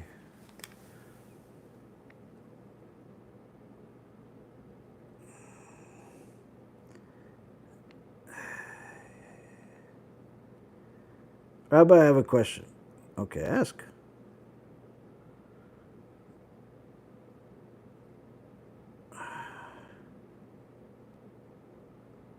What's the question? What would you say is the number one thing that Hashem wants from us? He doesn't desire anything that's against your interest. Everything that he wants is for us, for our own best interest, and therefore, he says it in the parasha, to follow his laws. How do you cure depression? First, you have to identify that depression is not a physical disease, but rather it's a spiritual disease. The sicker a person is spiritually, the more they'll be depressed. In order for a person to cure themselves spiritually, they have to feed their neshama what the neshama wants. And the neshama wants closeness to Hashem. The neshama wants the truth of the Torah. The neshama wants the mitzvot. The more you feed yourself what the Torah says, by getting closer to Hashem, by loving Hashem, by following what He says, by learning more about Him, the more you will distance yourself from the sickness of the soul, which is also called depression. But all I do is daven and learn chesed, but I'm depressed. There's something wrong with your ashkafa and understanding of your role in life. So I would recommend that you watch our series called Bitachon Be'Hashem. It's about 16 or 17 lectures. People love the series. It's short and has a lot of tools that you can learn of how to apply to your life, and which will not only improve your prayer and learning, but will also improve your overall life. And you'll understand that you don't have any reason to be depressed, regardless of what you're going through.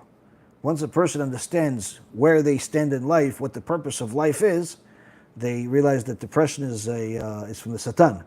And the more bitachon a person has, the more happy they become.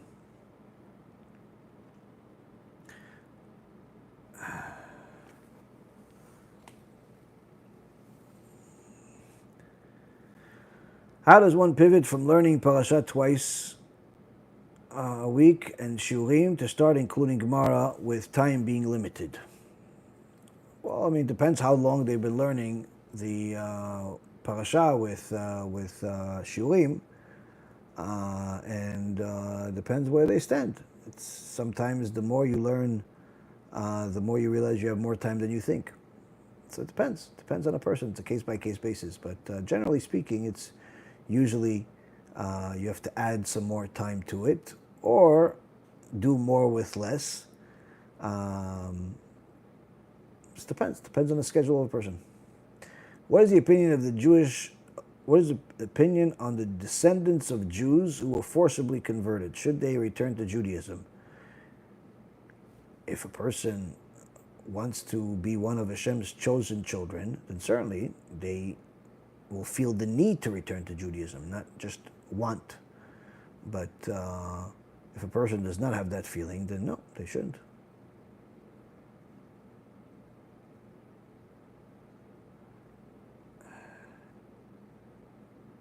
Rabbi, you're a great blessing to this generation, the generations. Rabbi, Nisim again in ways. Thank you. Alvai.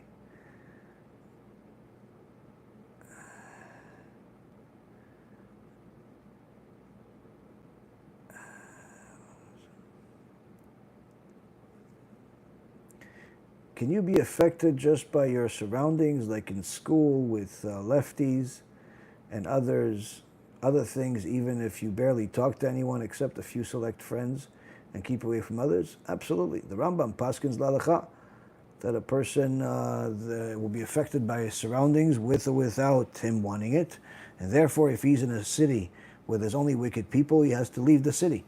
And if there's no city that... The Rambam writes this. If there's no city that has righteous people, then he should go to the desert, live alone, in the middle of nowhere. But the point is that if he's going to be surrounded by wicked people only, then certainly he should change location. Every place has wicked people, but there's also places that also have righteous people.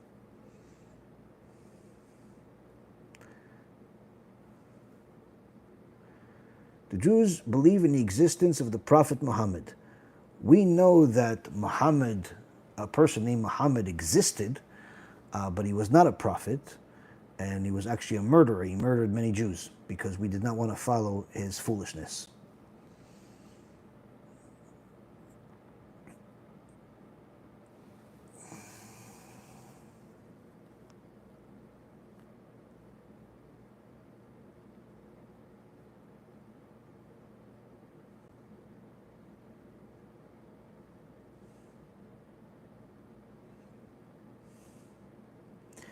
Explain how Jesus isn't the Messiah.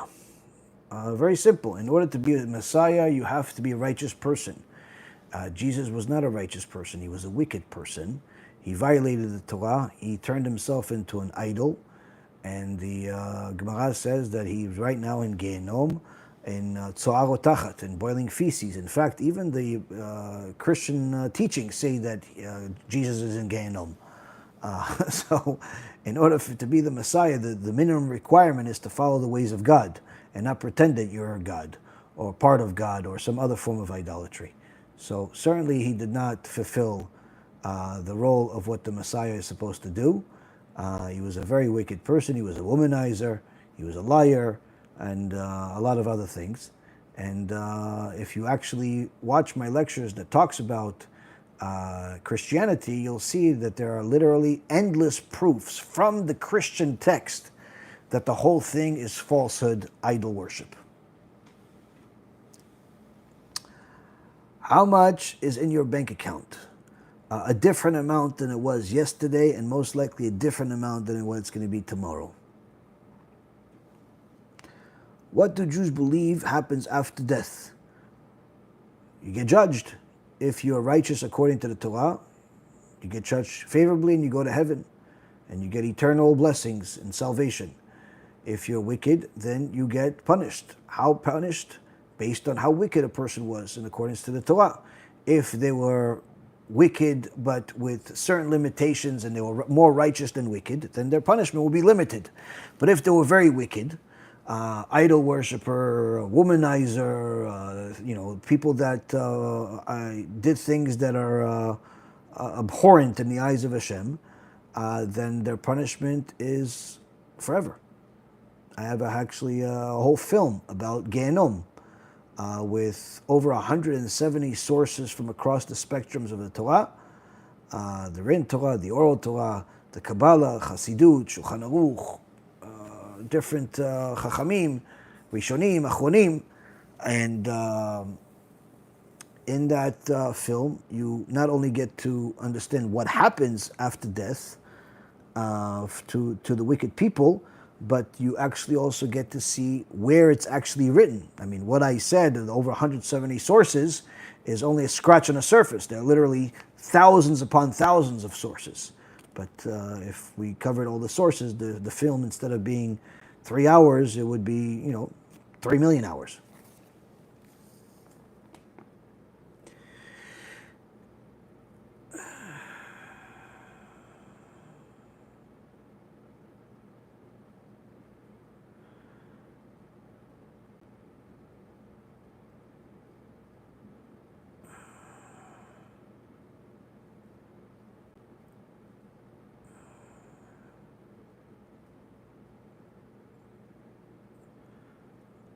All my family are pagans. How do I help them see the truth?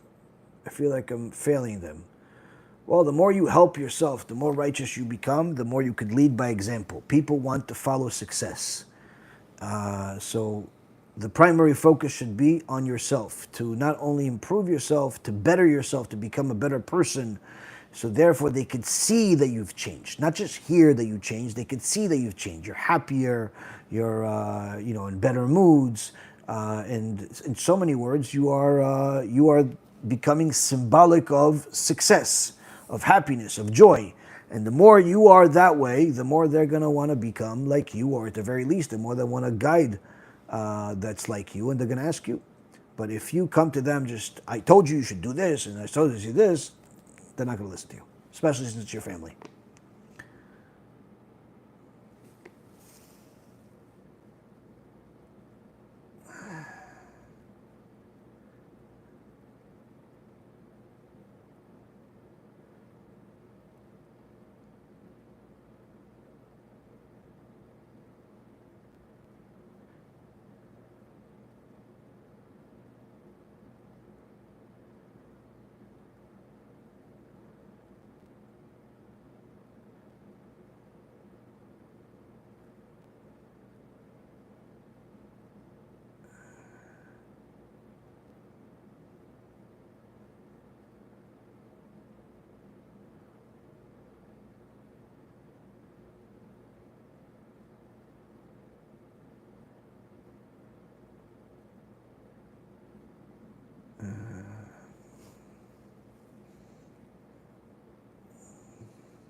Is it possible to order one copy of Manus Friedman's book that came out? No, I'm sorry. I don't have that kind of time right now. I'm trying to distribute tens of thousands of copies. I can't handle also personal orders. But you could distribute. You could order a box and distribute the rest of them in your community. We're going to try to put them through a third party in the coming months for these individual sales for people that want only one copy, but I can't do it right this second.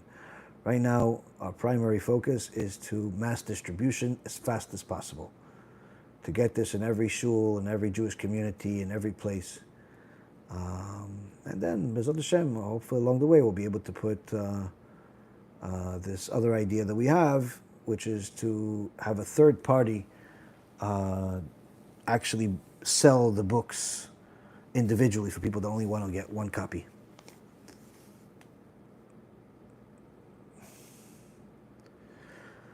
How does one bring along his wife to be more religious without being too pushy, so she doesn't feel forced if wife is a slightly lower level or religious?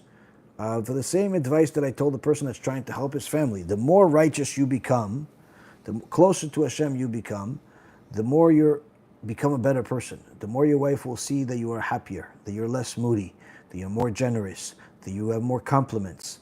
And the better you become, the better she'll want to become. Not only because she's a reflection of you, but also because people see happiness. That's what they want. That's why people do most of what they do because they think that's what's going to make them happy. Some people go after drugs, some people go after money, some people go after women, some people go after fame because they think that's what's going to get them happiness. If she sees that you connecting to Hashem brought you happiness, you're always walking around with a smile, you're always under control, you don't lose yourself, then guess what? She's going to want to be like you. So she says, wait, so you're telling me that washing your hands in the morning and reading this book and watching this rabbi, that helped you get happy? Yes. I did other things, but that certainly is the way. Okay, I want to do it too. All right, let's do it together. And guess what? She'll want to do it together. But if a person is reading a lot more, watching a lot more, but is still nasty, is still cranky, is still miserable, is still depressed, is still stingy, still has horrible character traits, unfortunately, no one is going to want to learn from them. No one is going to want to be like them. And in fact, they're more likely to distance people from Hashem than to get them closer. So that's usually the problem with people that do tshuva and try to get their family closer is they don't have any type of guidance. They try to do everything on their own. And usually they themselves are not as righteous as they think they are. And they don't succeed in helping others. Many times it causes problems. So it's important to get guidance. It's important to also know where a person stands. But like I said, the system of success is the more a person improves themselves, the more they're going to be an example that other people would want to follow.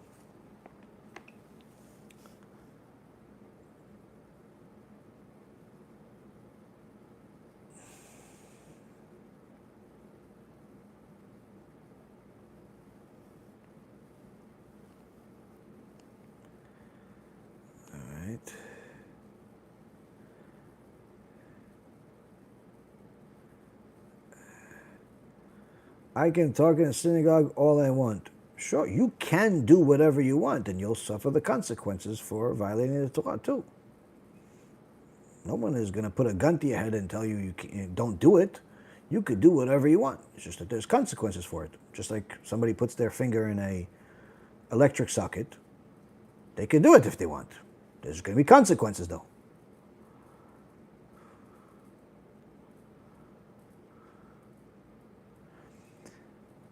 It's a sin for Jews to stay in physical galut, only calamity befalls us, then why are we continuing to do so? It's not a sin to stay in the exile. Many of Gedolei Israel lived in the exile throughout the last few thousand years. Moshe Rabbeinu never got to Israel. Is he a sinner? The Rambam didn't live in Israel. Is he a sinner? Many of Gedolei Israel, the entire Talmud Bavli was written in Bavel. All of these sages were in Bavel, in Babylon, in Iraq. So no, there's no obligation to move to the land of Israel. That's not right according to any opinion. You can if you want to, but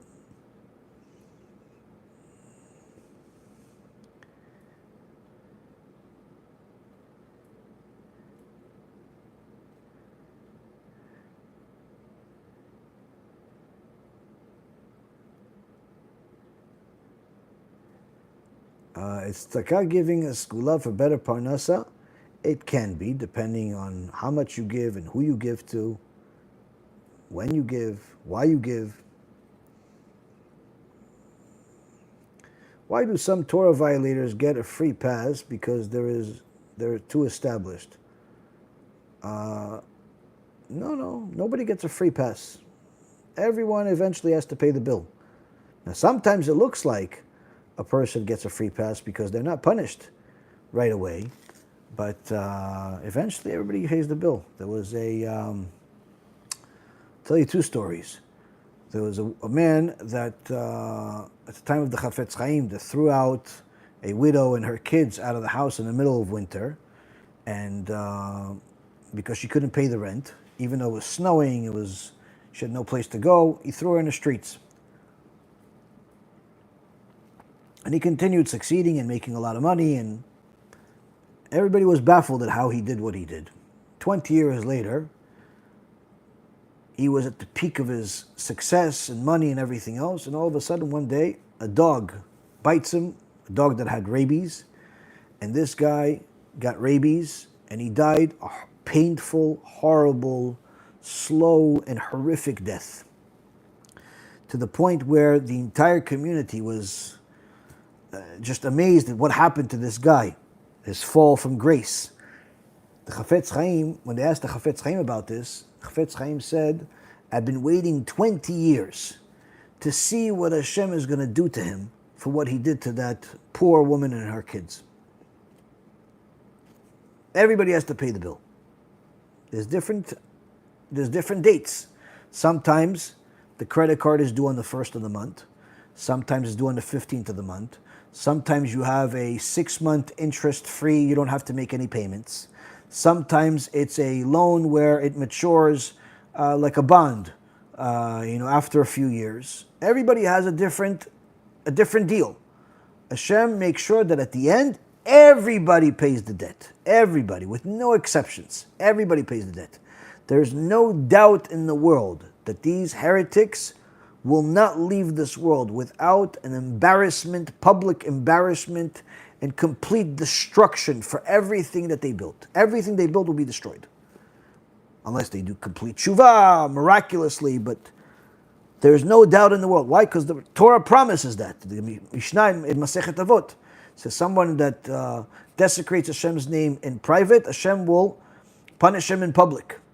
Bring him shame in public. Needless to say, if he desecrates God's name in public, like bringing Christian missionaries to a shul and fighting for them, or saying things that are heretical on a regular basis, and preaching idolatry, every one of them will not leave this world without a complete destruction for everything that they did.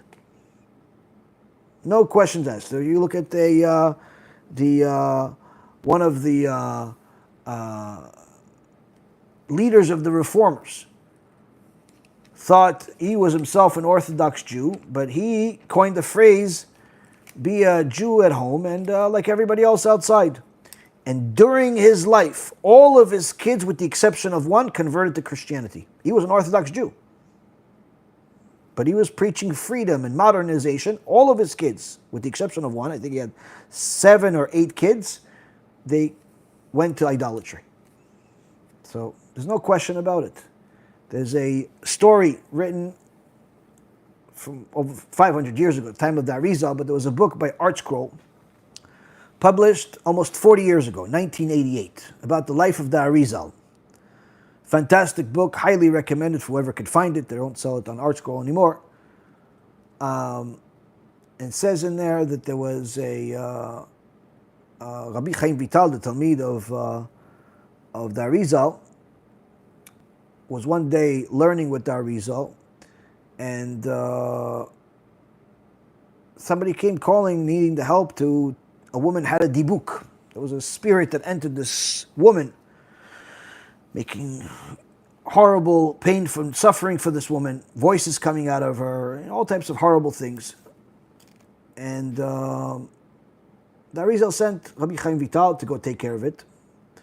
And he went there, and he saw the woman is suffering, and then the voice coming out. And he asked, who are you? And he told him, it's a wicked person, did a lot of bad things, and suffering in Kafakela. He said, yeah, but this woman that you entered, she's a righteous woman. She's a righteous woman. Why are you bringing her so much suffering? He says, no, she's not as righteous as people think. Really, when any time there was the Pesach, they were doing the Agadah, and they were talking about Yetziat Mitzrayim, she would make fun of it in her mind. She didn't believe that Hashem took us out of Egypt and all the miracles. And in her mind, she always made fun of it and snickered at it. She didn't believe in the miracles. So the moment that I was given the chance, I was allowed to enter her and cause her endless suffering. Endless suffering. And Rabbi Chaim Vital asked the woman, is it true that you did all that? You believed all?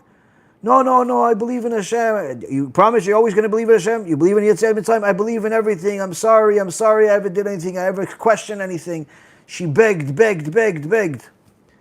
And Rabbi Chaim Vital commanded that dibuk to leave. Forced him to leave. Kedusha is much more powerful than Tuma. Fast forward some time. Rabbi Chaim Vital is with the Arizal learning one night, and the Arizal tells him, tonight, stay with me, stay here.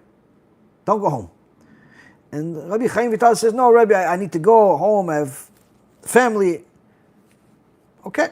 He went, started walking home, and he went into the same road he goes every day, and he went into between two buildings, and all of a sudden he sees that there's a donkey without an owner chasing him down the hall. He couldn't get out of the way. The donkey ran over him and broke his arm and hurt him tremendously. Suffering the whole night. The Arizal in the morning told the Talmidim, go get Rabbi Chaim Vital. Bring him here. They brought him. He says, I told you don't go home. I knew that someone was looking for you. And that's why I tried to get you to stay, but you didn't want to listen to me. He said, I'm sorry, I didn't know. I'm sorry, I didn't listen to you. I just thought it was you being not, I didn't know. I didn't know what happened. The Arizal says to him, there was a dibuk that you forced to leave a woman. And that dibuk was really angry at you for forcing him to leave her. And he wanted to take revenge against you. So he entered the donkey. And he got back at you by running you over. And then the Arizal touched the arm of Rabbi Chaim and healed it as if it was brand new. It wasn't broken anymore. These are stories of Chachmenu Zichronam Livracha, Kodesh Kodeshim. But the point that I'm trying to bring to you here is that everyone has an account. At some point, everybody pays the bill. Like I said, some people on the 1st of the month, some people on the 15th of the month, some people 6 months later, they have interest-free, they feel like they don't owe anything. Some people, it's after they graduate school, they feel like they don't owe anything. Some people have, what seems like a free account for 10, 20 years. But eventually, the whole balance comes due in a second. And it's impossible for them to withstand it without extraordinary pain. That woman thought that no one is listening to the thoughts in her mind as she was making fun of the Torah. Eventually he came. That wicked person that died is in Kafakela and into the woman and so on, the Dibuk, thought that no one's listening, no one's paying attention. Everybody pays the bill. Just today I saw headline, company that has been in business for over 40 years. They're called Wolf something. If you just type in Wolf, company Wolf, you'll see this company has been around for almost 40 years. And in the last 12 months, their business went from being a business that's for over 40 years worth billions and billions of dollars to they're most likely going to declare bankruptcy within the next 2 weeks. And the stock will be worth zero from being worth billions. How? Simple. They had multiple creditors that they borrowed money from. One of the creditors didn't want to be a creditor anymore. Wanted to change the deal. Said it's due now. Yeah, but that's not what we spoke about. That's not this, that's not that. Long story short, no other option unless the creditor decides to somehow feel bad for them or realize that they have a better interest in keeping this company solvent. Literally within a matter of days, this company went from being a multi-billion-dollar company. I think the stock was worth at some point maybe like, $80 a share or something like that. Today it was $1. And if they don't have some type of miracle in the next couple of weeks, maybe a couple of months, depending on how things are, all of the shareholders that bought the stock at 20 and at 30 and 50, and even the people that bought it at $2 or $1, all of them will get zero. Why? The debt came due. They thought they have another year, another 2 years, another 5 years, another 10 years. They thought, listen, we've been in business for a long time. I mean, over 40 years of working, 40 years of selling, making billions of dollars, doing all types of things. They thought they had more time. Hashem decided, no more time. No more time. Same concept with all of these wicked people. Right now, Hashem mesacheket lahem. They look like they're winning. They think they have all the money in the world. They have all the power in the world. They're all fame in the world. You know, most popular rabbi on YouTube, most popular rabbi in Right now, it looks like they're winning. It looks like there's no debt. But there is. And the debt is growing by the second. And one day, that debt will all come due. Just like that. The massive destruction that they will face will make this company that I just told you about look like a success. The destruction of Manus and all of the others that followed suit, that went against Hashem, those we spoke about and those that we didn't, when their debt comes due, it's a destruction. With Manus, but people that are Machtia Rabim, that cause the public to sin, their destruction is going to be so massive, so horrific. You're going to hear the worst possible exposures in the world. The stuff that you would never imagine is going to come out. You're going to think that I was complimenting him all these years in comparison to the truth that's going to come out against him and all the others. You're going to think that we were nice to them with all of the criticism in comparison to what's coming. You're going to think that literally it's hell on earth. But that's just the beginning. Why? This world, there's going to be something because Hashem's name has to be sanctified. But in the next world, magnified by infinite amount of numbers. And you still won't even get to the first minute of suffering that they're going to have. Someone goes against Hashem is in a bad situation. Someone that leads others against Hashem, there's no one in the world worse than him. No one in the world worse than him. They're worse than Hitler. Their punishment will be worse than Hitler's, just so you know.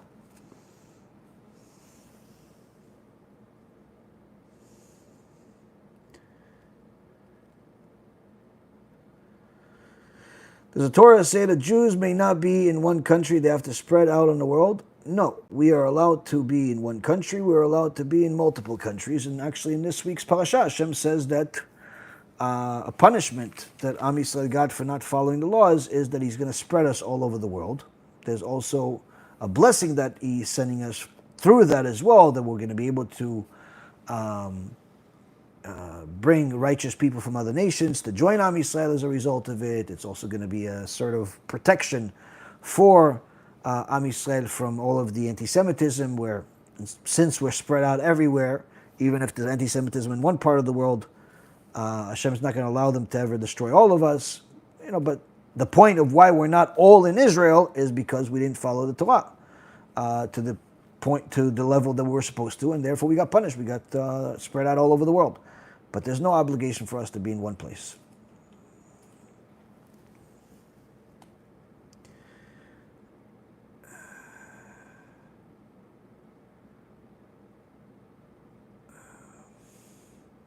Is it true that Yom Kippur that falls on Shabbat atones for Chilul Hashem? Not according to the Gemara in Masechet Yoma, says that Chilul Hashem does not get atoned by Yom Kippur. Chilul Hashem, only thing that can help you is, aside from death, is Kiddush Hashem.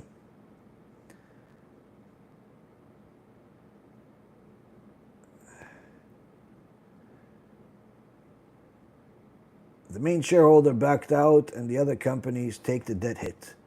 No, that's not necessarily the case. The big problem that they have is not the shareholder. The big problem that they have is that they took one of the loans that they did was through this private credit that I told you guys about a few days ago, which is like a magnified version of cash advance. And this private credit is not like traditional bank loans. They have more control over the company, even though it's a loan. So therefore, when one of the shareholders wanted to renegotiate their deal, the company couldn't decide for themselves. They had to ask the debt holder, the private credit, and the private credit did not allow it. And therefore, as a result of it, they have to default. They have to declare bankruptcy. And the private credit company is not worried about getting their money back because they're the first creditor. They're above everybody else. The private credit terms that they had were horrific. But always know, in regards to investments, the debt holders are the real owners of the company, not the stockholders. Where can I donate? You could donate on our website, be'ezathashem.org. You could donate through YouTube. I believe there's some type of button that you could donate through there. Or, you could go to our website and get the address over there, and you could send us a check. You could wire transfer. You could donate cryptocurrency. But there's a lot of different choices. If you go to our website, be'ezathashem.org, be'ezathashem.org, there is a lot of options.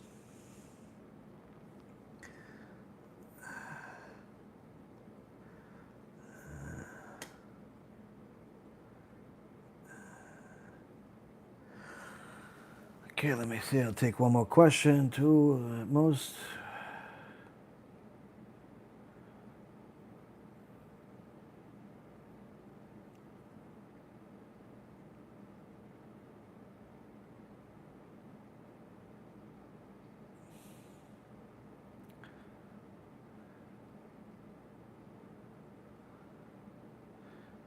A dear friend of our family was Jewish, passed away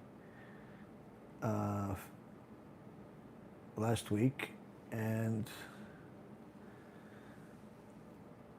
a few days later my father passes away as well. When a Jewish person passes, he needs a rabbi who is more tzaddik to say the blessings. But what about Noahide when they pass away? They don't need a rabbi. No. The family can say a prayer for them or do good things for them, give tzedakah on their behalf, do mitzvot on their behalf.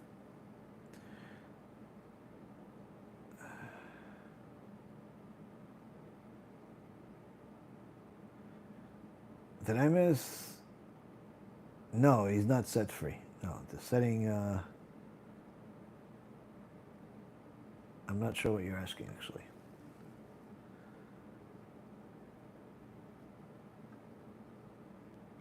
Yeah, if there's a non-Jewish slave and he is set free, he becomes Jewish, yeah.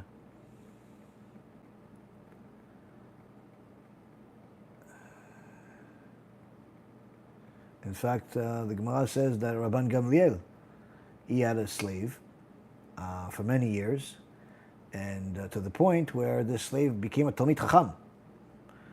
And one day but he was still a slave. And one day they needed the minyan, and they couldn't count him because he was a slave. So Rabban Gamliel freed him. And the moment he freed him, he automatically became Jewish, and he was able to be counted in minyan. Yeah. Okay, Rabotai, Baruch Hashem. I think we've answered many questions. I think we've learned, Baruch Hashem, quite a lot. Thank you very much for learning with me. May Hashem bless each and every one of you that learned with me, that's supporting. Please go to the website, be'ezathashem.org, donate, support. Also get the books to distribute in your Jewish community, in the Jewish kosher supermarkets, Judaica stores, yeshivot, kollels, synagogues, to people directly in their hands. Get these books to people. They're literally going to warn them from what is clearly the biggest danger that's out there today in the religious world that people are simply unaware of. There are many dangers, but this heresy is literally Amalek itself. We've been fighting it for years, at least 6-7 years, and Baruch Hashem, we've saved many people from it, but it's unfortunately spreading like cancer. And this book can help people understand what cancer looks like and why it's cancer. And they can double check, and they'll have every single answer they could possibly imagine. No one that could read this will ever doubt that Manis is a heretic again. It's as simple, it's as clear as day. It's like looking into the sky and knowing what, Yes, the book is in Hebrew. I understand people want it in English. Hashem, to print in English is one of our ideas one day to do, but we need more money and more resources to do it. It costs a lot of money to translate, costs a lot of money to edit, costs a lot of money to print. Baruch Hashem, there's a couple of sponsors that were partners in this book. They're both mentioned in the beginning of the book. Two very, very precious, actually one is a family, one is an individual, and precious neshamot. The merit that they have, I'm jealous of them. Just put it that way. Somebody that understands the merit that somebody's going to have for being a sponsor of this partner in this book.